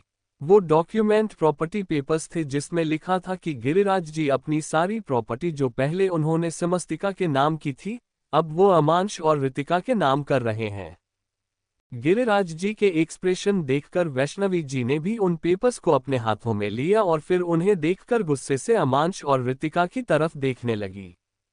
वो रितिका की तरफ देखते हुए बोली, थैंक गॉड कि तुम्हारी शादी मेरे आगाज से नहीं हुई, वरना मैं पूरी जिंदगी अपने बच्चे की किस्मत पर रोती। ये बोलकर अब उन्होंने अमांश की तरफ देखा और बोली, और तुम्हारे बारे में तो क्या ही कहूँ। बस इतना कह सकती हूँ कि भगवान का लाख लाख शुक्र है कि तुमने मेरी कोख से जन्म नहीं लिया, वरना मैं सारी जिंदगी अपनी कोख को गाली देती। ये बोलकर उन्होंने जल्दी से वो पेपर्स फाड़ दिए और तुरंत वहां से गिरिराज जी को लेकर हॉस्पिटल के लिए चली गई। अमांश और रितिका का चेहरा गुस्से से कांप रहा था। रितिका गुस्से से लाल होते हुए बोली, अब तो वो समस्तिका वापस आ गई। इन लोगों के नखरे तो पहले ही कंट्रोल में नहीं होते थे। पहले ही इन लोगों ने उससे सिर पर चढ़ा कर रखा था। मुझे तो लगा वो मर गई होगी इसलिए इतने वक्त तक वापस नहीं आए, लेकिन नहीं, वो तो जिंदा थी। मरती भी क्यों, उसे तो मेरी जिंदगी बर्बाद करनी है ना। अमांश उसे समझाते हुए बोला, डोंट वरी, कुछ नहीं होगा, मैं हूं ना तुम्हारे साथ। रितिका गुस्से से उसकी तरफ देखते हुए बोली, ओह रियली, तुम्हें लगता है कि तुम कुछ कर सकते हो? मुझे तो समझ में नहीं आता कि तुम्हें खुद पर जरा सी भी शर्म नहीं आती क्या? तुम भी तो चौहान खानदान का खून हो, लेकिन तुम्हारी हालत एक भिखारी से भी ज्यादा बुरी है। वो समस्तिका जिसे तुम सड़कों पर छोड़ आए थे ना, वो फिर भी थोड़ी बेहतर हालत में है। लेकिन तुम्हारे बारे में तो मैं क्या ही कहूँ। ये बोलकर वो अपने रूम की तरफ चली गई और वही उसकी बातें सुनकर अमांश का चेहरा गुस्से से लाल होने लगा था। सिर्फ समस्तिका ही नहीं बल्कि पूरी दुनिया ही उसे ऐसी बातें सुनाती थी। रजत उसका बिजनेस पार्टनर, रितिका और खुद चौहान फैमिली में भी उसे तरह तरह से जलील होना पड़ता था। उसने गुस्से से अपनी मुट्ठियां कस ली और बोला, जब तुम पहले इस घर में आई थी तो मैं तुम्हें अपनी बीवी बनाना चाहता था, क्योंकि अगर तुम मेरी बीवी बनती तो आस्तिक की वजह से पूरी प्रॉपर्टी मेरी हो जाती। लेकिन अब मुझे तुम्हारी कोई जरूरत नहीं, अब मेरे इरादे बिल्कुल बदल गए हैं। अब तुम्हारे साथ मैं वो करूंगा जो एग्जैक्टली तुम्हारे साथ होना चाहिए। भिखारी की किस्मत में ज्यादा देर तक जीना नहीं होता। एक बार तुम बच गई, शायद तुम्हारी किस्मत अच्छी थी जो इतना सब कुछ होने के बावजूद, इतना जलील होने के बाद भी तुम जिंदा रह गई। लेकिन अब मुझे लगता है मुझे तुम्हारी जान अपने हाथों से लेनी पड़ेगी, ना रहोगी तुम और ना ही मुझे इस प्रॉपर्टी के लिए तड़पना पड़ेगा। ये बोलते हुए उसके चेहरे पर डेंजरस एक्सप्रेशंस थे। City hospital. गिरिराज जी और वैष्णवी जी अंदर की तरफ आए। अंदर आते ही उनकी नजरें आगाज, समस्तिका और मुस्कान को ढूंढ रही थी। उन्हें आगाज और समस्तिका तो कहीं नजर नहीं आए, लेकिन मुस्कान सामने ही खड़ी नजर आए। वो मुस्कान के पास आए और उन्होंने मुस्कान से समस्तिका के बारे में पूछा तो मुस्कान ने मायूसी से बताया कि समस्तिका बेहोश हो गई थी, इसलिए उसे एडमिट करवाया गया है। पहले उसे होश आ गया था, लेकिन एक बार फिर से उसका ब्रेकडाउन हुआ और वो दोबारा बेहोश हो गई। उसके बेहोश होने की बात सुनकर गिरिराज जी और वैष्णवी जी को बहुत बुरा लग रहा था। तभी वैष्णवी जी ने मुस्कान की तरफ देखते हुए कहा, समस्तिका, समस्तिका की बच्ची। मुस्कान फीका सा मुस्कुराकर बोली, उसका नाम आशी है। जब वो यहाँ से गई थी तो वो प्रेग्नेंट थी। समस्तिका कश्मीर आई थी तो काफी ज्यादा बुरी हालत में थी। उस दिन मैं अपने दोस्तों के साथ ट्रिप पर गई थी और रेलवे स्टेशन से घर वापस की तरफ लौट रही थी। तभी मैंने समस्तिका को स्टेशन के बाहर देखा, जिसने आस्तिक को अपने सीने से लगाया हुआ था और कुछ लोग उसे परेशान कर रहे थे। उसकी हालत देखकर शायद कुछ लोग उसका फायदा उठाना चाहते थे, वहां पर लोगों की भीड़ थी लेकिन कोई भी समस्तिका की मदद नहीं कर रहा था। लेकिन मैं समस्तिका को देखकर खुद को रोक नहीं पाए और मैंने जल्दी से पुलिस को इन्फॉर्म कर दिया। पुलिस वहां पर आए और उन्होंने समस्तिका से उसका एड्रेस पूछा, लेकिन समस्तिका ने साफ साफ बता दिया कि वो अनाथ है और उसका इस दुनिया में कोई नहीं है। आस्तिक को देखकर ये तो नहीं कहा जा सकता था कि उसका इस दुनिया में कोई नहीं है, इसीलिए मैंने पुलिस वालों से रिक्वेस्ट की कि वो समस्तिका को मुझे अपने साथ लेकर जाने दे और मैं समस्तिका को अपने साथ ले आए। उसने मना भी नहीं किया, शायद उसे भी एक सहारे की जरूरत थी और फिर उसके बाद से ही समस्तिका मेरे साथ रह रही थी। वैष्णवी जी की आंखों में आंसू तैरने लगे। वो गिरिराज जी की तरफ देखते हुए बोली, मैंने कहा था ना आपसे पापा जी कि वो सुसाइड नहीं कर सकती। मेरी समस्तिका बहुत ज्यादा स्ट्रांग है, वो किस्मत से और जिंदगी दोनों से लड़ना बहुत अच्छी तरह से जानती है। मुस्कान नमी भरी आंखों के साथ बोली, समस्तिका ने अपनी पूरी प्रेगनेंसी में बहुत ज्यादा स्ट्रगल किया है। शुरू से लेकर अंत तक उसने जॉब की। एक भी दिन वो घर पर नहीं बैठी, एक्स्ट्रा टाइम भी किया करती थी ताकि कुछ पैसे एक्स्ट्रा जुटा पाए और अपनी डिलीवरी के लिए पैसे इकट्ठे कर सके। थोड़े बहुत पैसे उसने उन 9 महीनों में जमा कर लिए थे और फिर वो दिन आया जिसका मुझे, समस्तिका और आस्तिक तीनों को ही बहुत ज्यादा बेसब्री से इंतजार था।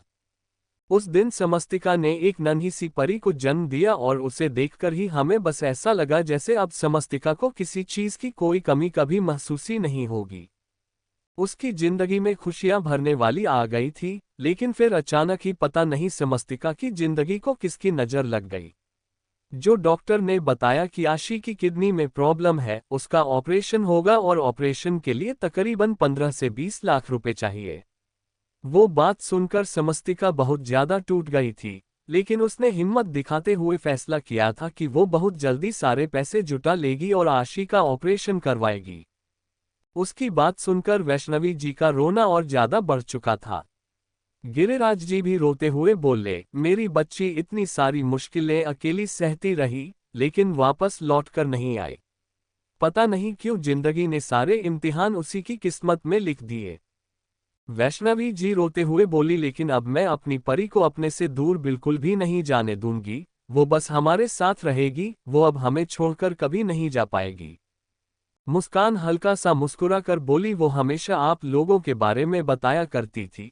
कहा करती थी कि एक दादाजी है जो उसे बहुत ज्यादा प्यार करते हैं और एक माँ है जो उस पर अपनी जान न्यौछावर करती है।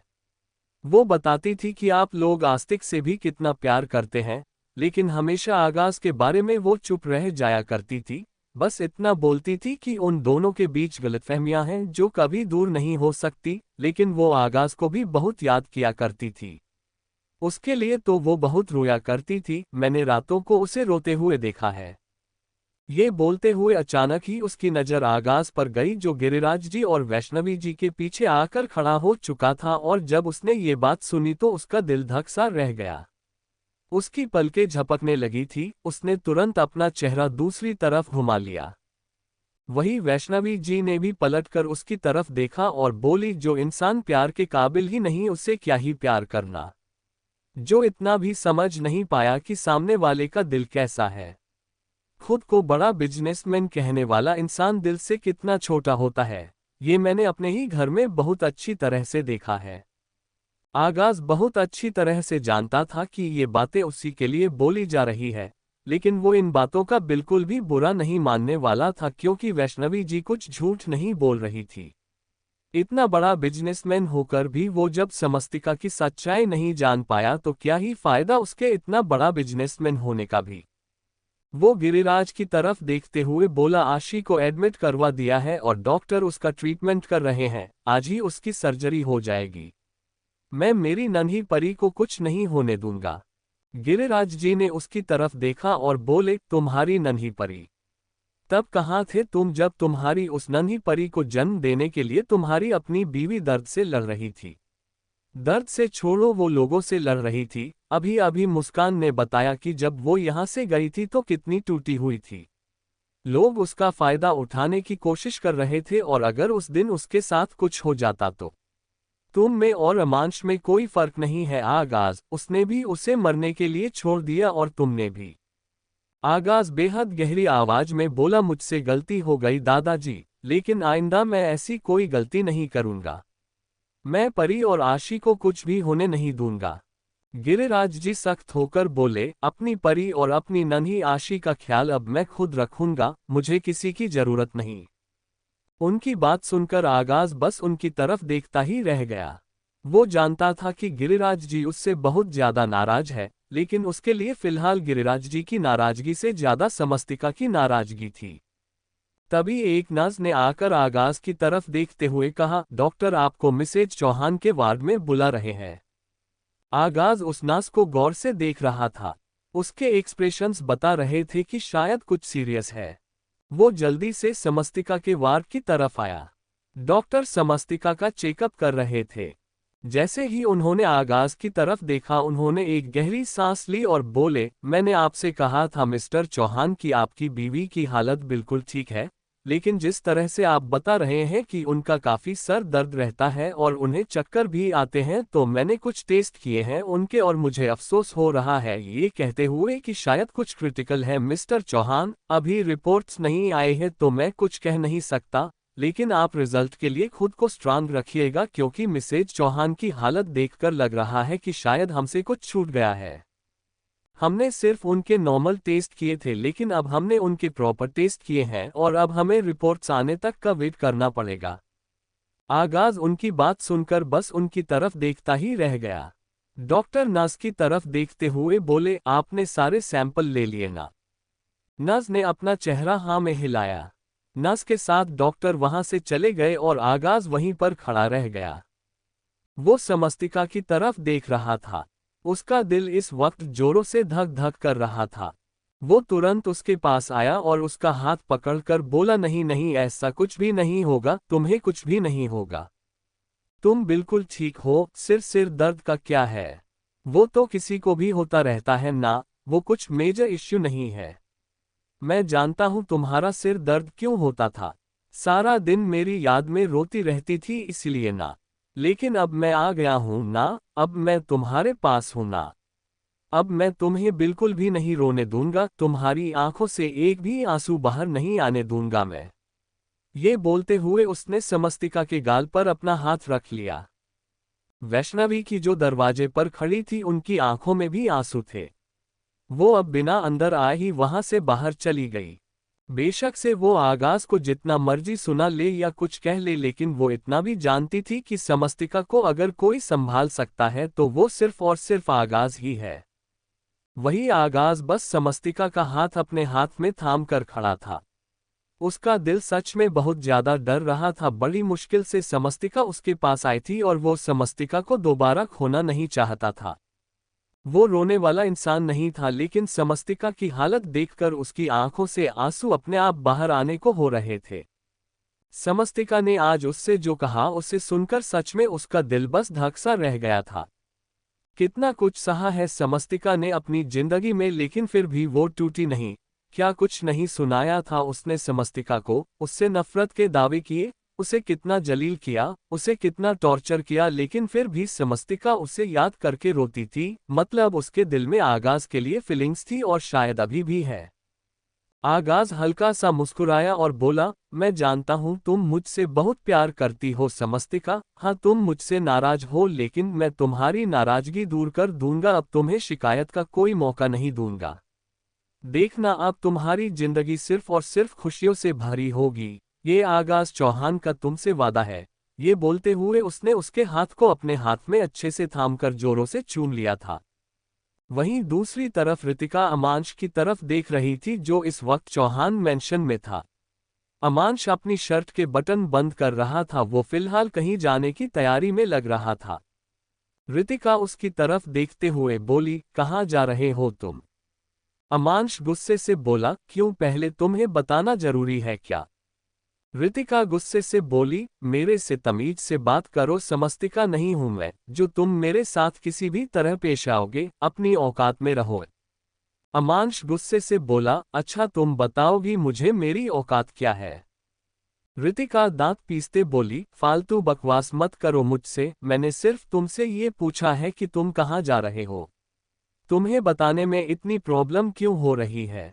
अमांश तुरंत बोला, समस्तिका की जान लेने। रितिका की आंखें हैरानी से बड़ी हो गई। वो कांपती हुई आवाज में बोली, क्या क्या कहा तुमने?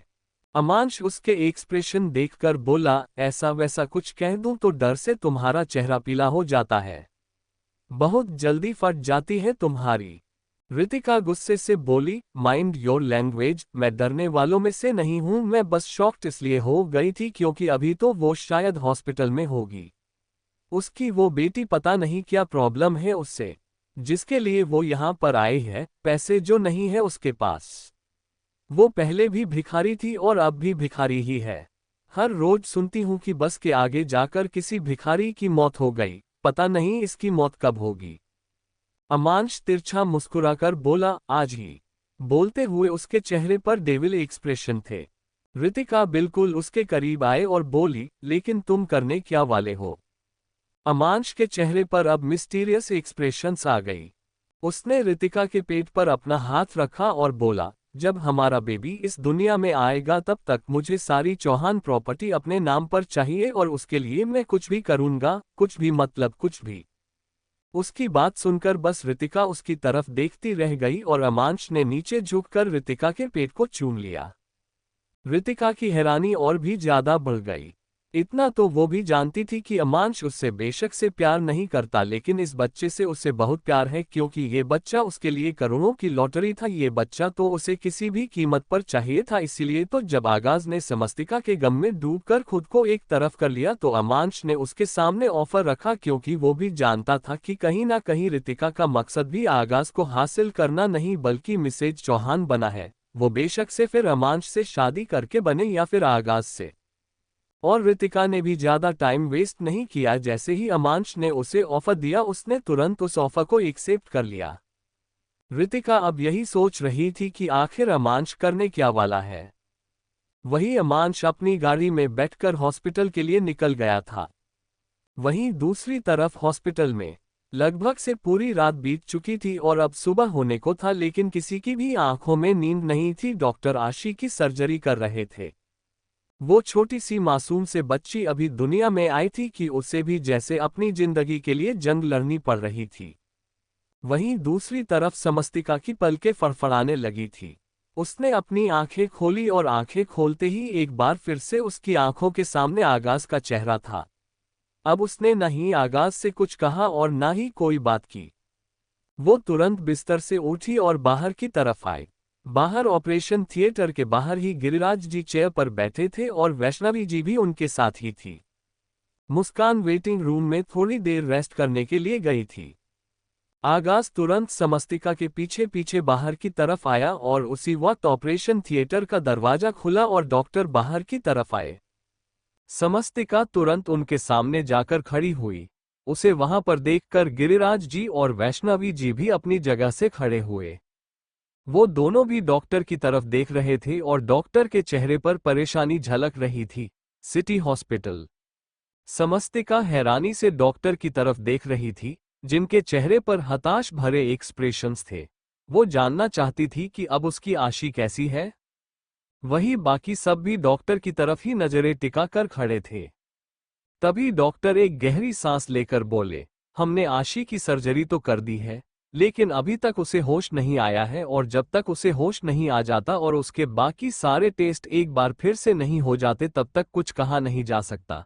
हमने अपनी तरफ से पूरी कोशिश कर दी है, बाकी सब अब भगवान के हाथ है। बस आप दुआ कीजिए कि जल्द से जल्द आशी को होश आ जाए। डॉक्टर की बात सुनकर समस्तिका लड़खड़ाकर पीछे की तरफ हो गई।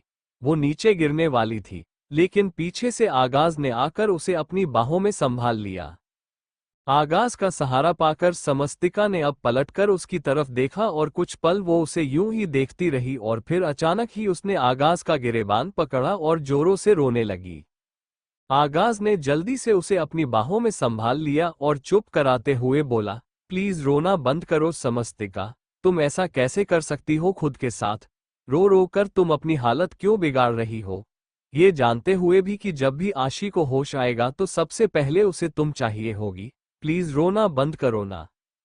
समस्तिका रोते हुए बोली, मेरी आशी के साथ ये सब कुछ क्यों हो रहा है चौहान साहब? उसने क्या किसी का बिगड़ा है? अगर किसी को मुझसे नफरत है तो वो मुझे कोई बद्दुआ देना, वो क्यों मेरी बच्ची के पीछे पड़ा है? ये बद्दुआओं का ही असर है जो शायद मेरी बच्ची को लगा है। आगाज ने तुरंत उसका चेहरा अपने हाथों में थाम लिया और बोला, कैसी बात कर रही हो तुम समस्तिका? ऐसा कुछ भी नहीं है। समस्तिका रोते हुए बोली, ऐसा ही है। लोगों को मैं अच्छी नहीं लगती तो लोग मुझे बद्दुआ देते हैं, लेकिन वो बद्दुआ मुझे नहीं मेरे बच्चों को लग रही है। पहले आस्तिक और अब आशी। क्या बिगाड़ा है मेरे बच्चों ने किसी का? उसकी बात सुनकर आगाज ने अब उससे कुछ नहीं कहा और उसे अपने सीने से लगा लिया। इस वक्त समस्तिका ही इतना ज्यादा टूट गई थी कि वो आगाज के सीने से लगकर ही रोए जा रही थी। उन दोनों को देखकर वैष्णवी जी और गिरिराज जी दोनों की आंखों में आंसू थे। अब गिरिराज जी ने डॉक्टर की तरफ देखा और बोले, प्लीज डॉक्टर, हमारी पोती को कुछ नहीं होना चाहिए, वो हमें बिल्कुल सही सलामत चाहिए। डॉक्टर फीका सा मुस्कुरा कर बोले, हम भी यही चाहते हैं मिस्टर चौहान कि आपकी पोती बिल्कुल ठीक हो जाए, पर भगवान के सामने कहाँ किसी का जोर चलता है। उनकी बात सुनकर अब गिरिराज जी भी कुछ बोल नहीं पाए और अपनी जगह पर बैठ गए। वैष्णवी जी उन्हें संभालने लगी। डॉक्टर वहां से जा चुके थे। आगाज समस्तिका को लेकर सामने चेयर पर आया और उसका हाथ पकड़कर उसे संभालते हुए बोला, प्लीज रोना बंद कर दो परी। उसके मुंह से परी सुनकर समस्तिका ने नजर उठाकर उसकी तरफ देखा। आगाज उसका चेहरा अपने हाथों में थाम कर बोला, हम दोनों के बीच जो भी है वो हम बाद में सॉल्व कर लेंगे। मैं जानता हूं तुम मुझसे नाराज हो, तुम्हारी नाराजगी जायज भी है। मैंने काम ही ऐसा किया, लेकिन प्लीज इस वक्त मुझे खुद से दूर मत करो। उसकी बात सुनकर समस्तिका कुछ बोल ही नहीं पाए। उसने अपना चेहरा दूसरी तरफ घुमा लिया। आगाज ने उसका हाथ और भी ज्यादा कसकर पकड़ लिया। समस्तिका उससे नाराज है और उसकी नाराजगी इतनी आसानी से नहीं जाने वाली। ये बात वो बहुत अच्छी तरह से जानता था, लेकिन फिलहाल उसके लिए इतना ही काफी था कि समस्तिका ने उसे अपने पास रुकने तो दिया, वरना उसे तो इतनी भी उम्मीद नहीं थी। वहीं दूसरी तरफ अमांश इस वक्त हॉस्पिटल में मौजूद था, लेकिन किसी को उसके बारे में कुछ पता नहीं था क्योंकि वो वहां पर छिपा हुआ था। उसे एक मौका चाहिए था समस्तिका को खत्म करने का। उसने सोच लिया था कि वो समस्तिका को खत्म करके ही रहेगा। वो इस मुसीबत को अब और ज्यादा बढ़ने नहीं देगा। लेकिन आगाज समस्तिका के साथ था, ये देखकर वो अब वहां से बाहर आ गया था। वही तकरीबन 3 से 4 घंटे बीत चुके थे, लेकिन अभी तक आशी को होश नहीं आया था। आगाज वैष्णवी जी की तरफ देखते हुए बोला, आप दादाजी को घर ले जाएं मॉम, वैसे भी सुबह होने को है, जैसे ही आशी को होश आ जाएगा। उसकी बात पूरी होती उससे पहले गिरिराज जी बोले, मैं यहां से कहीं नहीं जाऊंगा, मैं यहीं पर आऊंगा जब तक मेरी आशी को होश नहीं आ जाता। कोई मुझे यहां से जाने के लिए ना कहे। उनकी बात सुनकर आगाज हल्का सा मुस्कुराया और बोला, आपकी तबीयत बिगड़ जाएगी। गिरिराज जी गुस्से से बोले, तुम्हें मेरी तबीयत की फिक्र करने की जरूरत नहीं है। आगाज ने अब कुछ नहीं कहा। उसने समस्तिका की तरफ देखा। समस्तिका की नजर भी इस वक्त उसके चेहरे पर गई। अब वो अपनी जगह से खड़ी हुई और गिरिराज जी के पास आकर कुछ पल उन्हें यूं ही देखती रही और फिर अचानक ही नीचे जमीन पर बैठ गई। उसने अपना सर गिरिराज जी के घुटनों पर रख दिया था। गिरिराज जी ने जल्दी से उसके सिर पर अपना हाथ रखा और रोते हुए बोले, नाराज हूं मैं तुझसे। समस्तिका रोते हुए मुस्कुराई और बोली, मैंने काम ही ऐसे किए हैं। गिरिराज जी रोकर लेकिन थोड़े गुस्से भरे लहजे में बोले, क्यों छोड़कर गई तू हम सबको? क्या तुझे मुझ पर इतना भी भरोसा नहीं था? समस्तिका तकलीफ भरी मुस्कुराहट के साथ बोली, भरोसा तो मुझे अपनी किस्मत पर नहीं था। जब से होश संभाला है तब से अपनी किस्मत के साथ लड़ती ही आई हूं। मैं तो अभी सोच भी नहीं सकती कि ये लड़ाई कभी खत्म होगी। गिरिराज जी एक गहरी सांस लेकर बोले, खबरदार, अगर दोबारा कभी इस तरह से यहां से जाने की कोशिश भी की तो अगली बार तुझे माफ नहीं करूंगा मैं। तू बेशक से किसी से भी नाराज हो, तुझे जिससे दूर रहना है तू दूर रह, लेकिन कम से कम अपने दादाजी को तो छोड़कर मत जा। समस्तिका रोते हुए बोली, मेरे लिए भी आप सबसे दूर रहना बहुत मुश्किल था दादाजी। बहुत मिस किया मैंने आपको, लेकिन इतनी हिम्मत नहीं थी कि वापस आ पाऊं।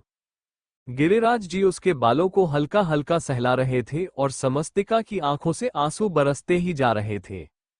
आगाज चुपचाप उन्हें देख रहा था। वो समस्तिका को यूं रोने नहीं देना चाहता था, लेकिन इस वक्त उसके पास और कोई ऑप्शन भी नहीं था। समस्तिका अपनी आंखों से आंसू साफ करते हुए ऊपर की तरफ उठी और गिरिराज जी की तरफ देखते बोली, थोड़ी देर के लिए आप घर चले जाइए। जब आशी को होश आ जाएगा तो मैं खुद आपको फोन कर दूंगी। आपका यहाँ पर इतना टाइम रुकना सही नहीं है दादाजी। ये बोलते हुए उसने गिरिराज जी के चेहरे को अपने हाथों में थाम लिया था। गिरिराज जी उसका हाथ पकड़कर बोले, लेकिन वादा कर कि तू कहीं नहीं जाएगी, तू मुझे छोड़कर कहीं नहीं जाएगी। उनकी बात सुनकर समस्तिका ने अपना चेहरा हाँ में हिलाया। वैष्णवी जी अपनी जगह से उठी और समस्तिका के चेहरे को अपने हाथों में थाम कर बोली, मैं तो ये भी नहीं कह सकती कि मैं नाराज हूं तुझसे, क्योंकि गलती तो किसी और की है, बस सजा तुझे मिली। समस्तिका तुरंत उनके सीने से लग गई। वैष्णवी जी ने उसे कसकर अपनी बाहों में संभाल लिया। कुछ देर वो यूं ही खड़ी रही और फिर समस्तिका से अलग होकर उसके चेहरे को वापस अपने हाथों में थाम कर बोली, अपना ख्याल रखना, आस्तिक की फिक्र मत कर, आस्तिक के लिए मैं हूं, मैं उसे संभाल लूंगी। समस्तिका ने अपना चेहरा हाँ में हिलाया। वैष्णवी जी के साथ गिरिराज जी वहां से बाहर की तरफ चल दिए, लेकिन फिर अचानक ही रुके और आगाज की तरफ देखने लगे। आगाज ने हल्का सा अपना चेहरा झुका लिया। उसने अपनी उंगलियां अपनी आंखों पर रखी हुई थी और उन्हें साफ कर रहा था। समस्तिका और बाकी सबको यूं देखकर वो भी इमोशनल हो रहा था। गिरिराज जी आगाज की तरफ देखते हुए बोले, अगर इस बार मेरी परी को जरा सी भी तकलीफ पहुंचाई ना तो तुम अपने दादा का वो रूप देखोगे जो शायद तुम कभी नहीं देखना चाहोगे। आगाज बिना उनकी तरफ देखे बोला, मैं समस्तिका का ख्याल रख लूंगा, आप जाइए। गिरिराज जी बिना उसकी बात का जवाब दिए ही वहां से आगे की तरफ बढ़ गए और अब आगाज एक बार फिर से समस्तिका की तरफ देखने लगा था, जो हिम्मत सी हारे एकदम टूटी हुई नजर आ रही थी।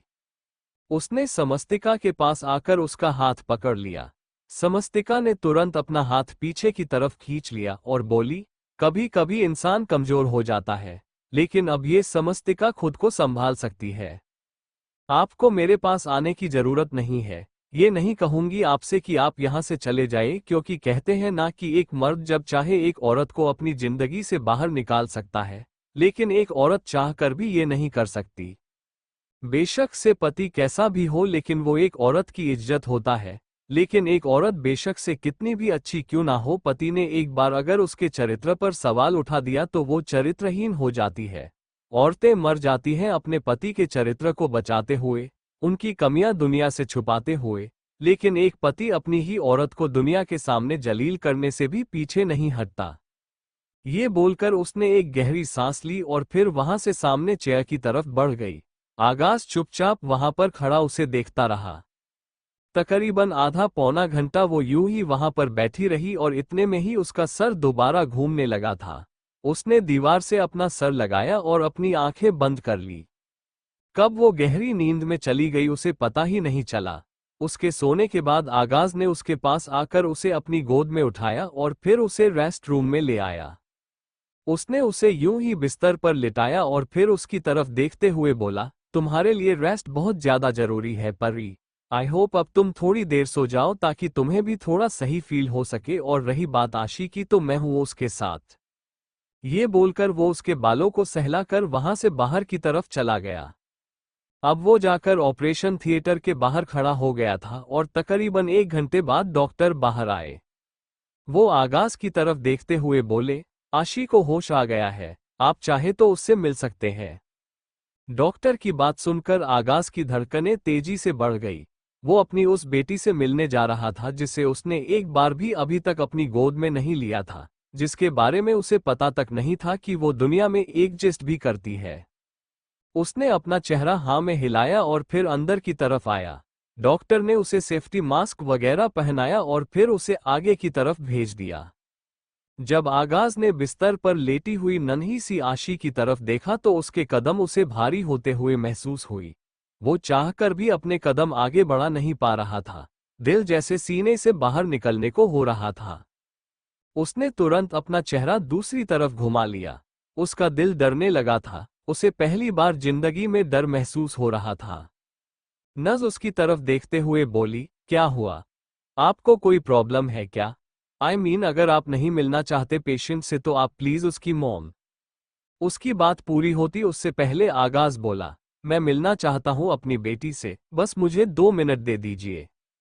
वो नज अपना सर हाँ में हिलाकर वहां से चली गई। आगाज की आंखों से आंसू एक बार फिर से आ गए। वो पूरी दुनिया से लड़ने की हिम्मत रखता था, लेकिन इस वक्त वो खुद ही बहुत ज्यादा बेबस महसूस कर रहा था। एक हिम्मत की गहरी सांस लेते हुए उसने अपना चेहरा दोबारा आशी की तरफ घुमाया और फिर उसके बिल्कुल करीब आ गया। तकरीबन 4 महीने की आशी इस वक्त बिस्तर पर थी और उसके आसपास कांच की दीवारें थी ताकि वो गिर ना जाए। तेज रोशनी उसके चेहरे पर पड़ रही थी और उसका पूरा बदन एकदम पिला पड़ा हुआ था। डॉक्टर ने उसकी सर्जरी की थी जिसकी वजह से वो और भी ज्यादा वीक दिखाई दे रही थी। उसे देखते हुए आगाज समझ सकता था कि समस्तिका ने उसे कितनी मुश्किलों से संभाला होगा। उसने अपना कांपता हुआ हाथ आशी की तरफ बढ़ाया और फिर उसके सिर पर अपना हाथ रख दिया। आशी की पलकें फड़फड़ाई और उसने अपनी आंखें खोलकर आगाज की तरफ देखा। वो खूबसूरत सी नजरें आगाज को देख रही थी और उसके होठों पर हल्की सी मुस्कुराहट आई। उसके वो गुलाबी होंठ ऐसा लग रहा था जैसे गुलाब की पंखुड़ियां खिल गई हो। आगाज हल्का सा मुस्कुराया। अगले ही पल आशी ने अपना चेहरा हल्का सा हिलाया। वो आगाज को देखते हुए मुंह बना रही थी और आगाज की मुस्कुराहट अब हंसी में बदल गई। वो नीचे की तरफ झुका और उसने बड़े ही प्यार से आशी के माथे को चूम लिया। वो उसकी तरफ देखते हुए बोला, daddy love you so much angel. आप मेरी लाइफ में सेकंड प्रिंसेस है, पहली प्रिंसेस हमेशा आपकी मॉम ही रहेगी। आगाज की बात सुनकर आशी ने अचानक से ही रोना शुरू कर दिया, जैसे उसे आगाज की बात पसंद ना आए हो। उसे रोते हुए देखकर आगाज एकदम से घबरा गया। तभी नज वहां पर वापस आई और आगाज की तरफ देखते हुए बोली, प्लीज अब आप जल्दी से बाहर जाइए, हमें पेशेंट को अटेंड करने दीजिए। आगाज परेशान होते हुए बोला, लेकिन मेरी प्रिंसेस ठीक तो है ना? नस तुरंत बोली, हाँ वो बिल्कुल ठीक है, बच्चे का रोना बिल्कुल नॉर्मल है, आप फिक्र मत कीजिए। अब वो पूरी तरह से खतरे से बाहर है, उनकी सर्जरी भी सक्सेसफुल रही है, बस रिकवर होने में थोड़ा टाइम लगेगा। आगाज मुस्कुराया, अब जाकर उसके दिल को चैन पड़ा था। वो आशी की तरफ देख रहा था जो एक बार फिर से मुंह बनाने लगी थी। आगाज उसकी तरफ देखते हुए मुस्कुरा कर बोला, बेशक से तुम जितना मर्जी मुंह बना लो, लेकिन मैंने गलत नहीं कहा, तुम्हारी मॉम ही मेरी लाइफ की पहली प्रिंसेस रहेगी। अचानक ही अब आशी हंसने लगी थी। आगाज अब तुरंत वहां से बाहर की तरफ जाने लगा, लेकिन जैसे ही उसने अपने कदम दरवाजे की तरफ बढ़ाए, उसकी नजर दरवाजे पर खड़ी हुई समस्तिका पर गई जिसकी आंखों में आंसू थे।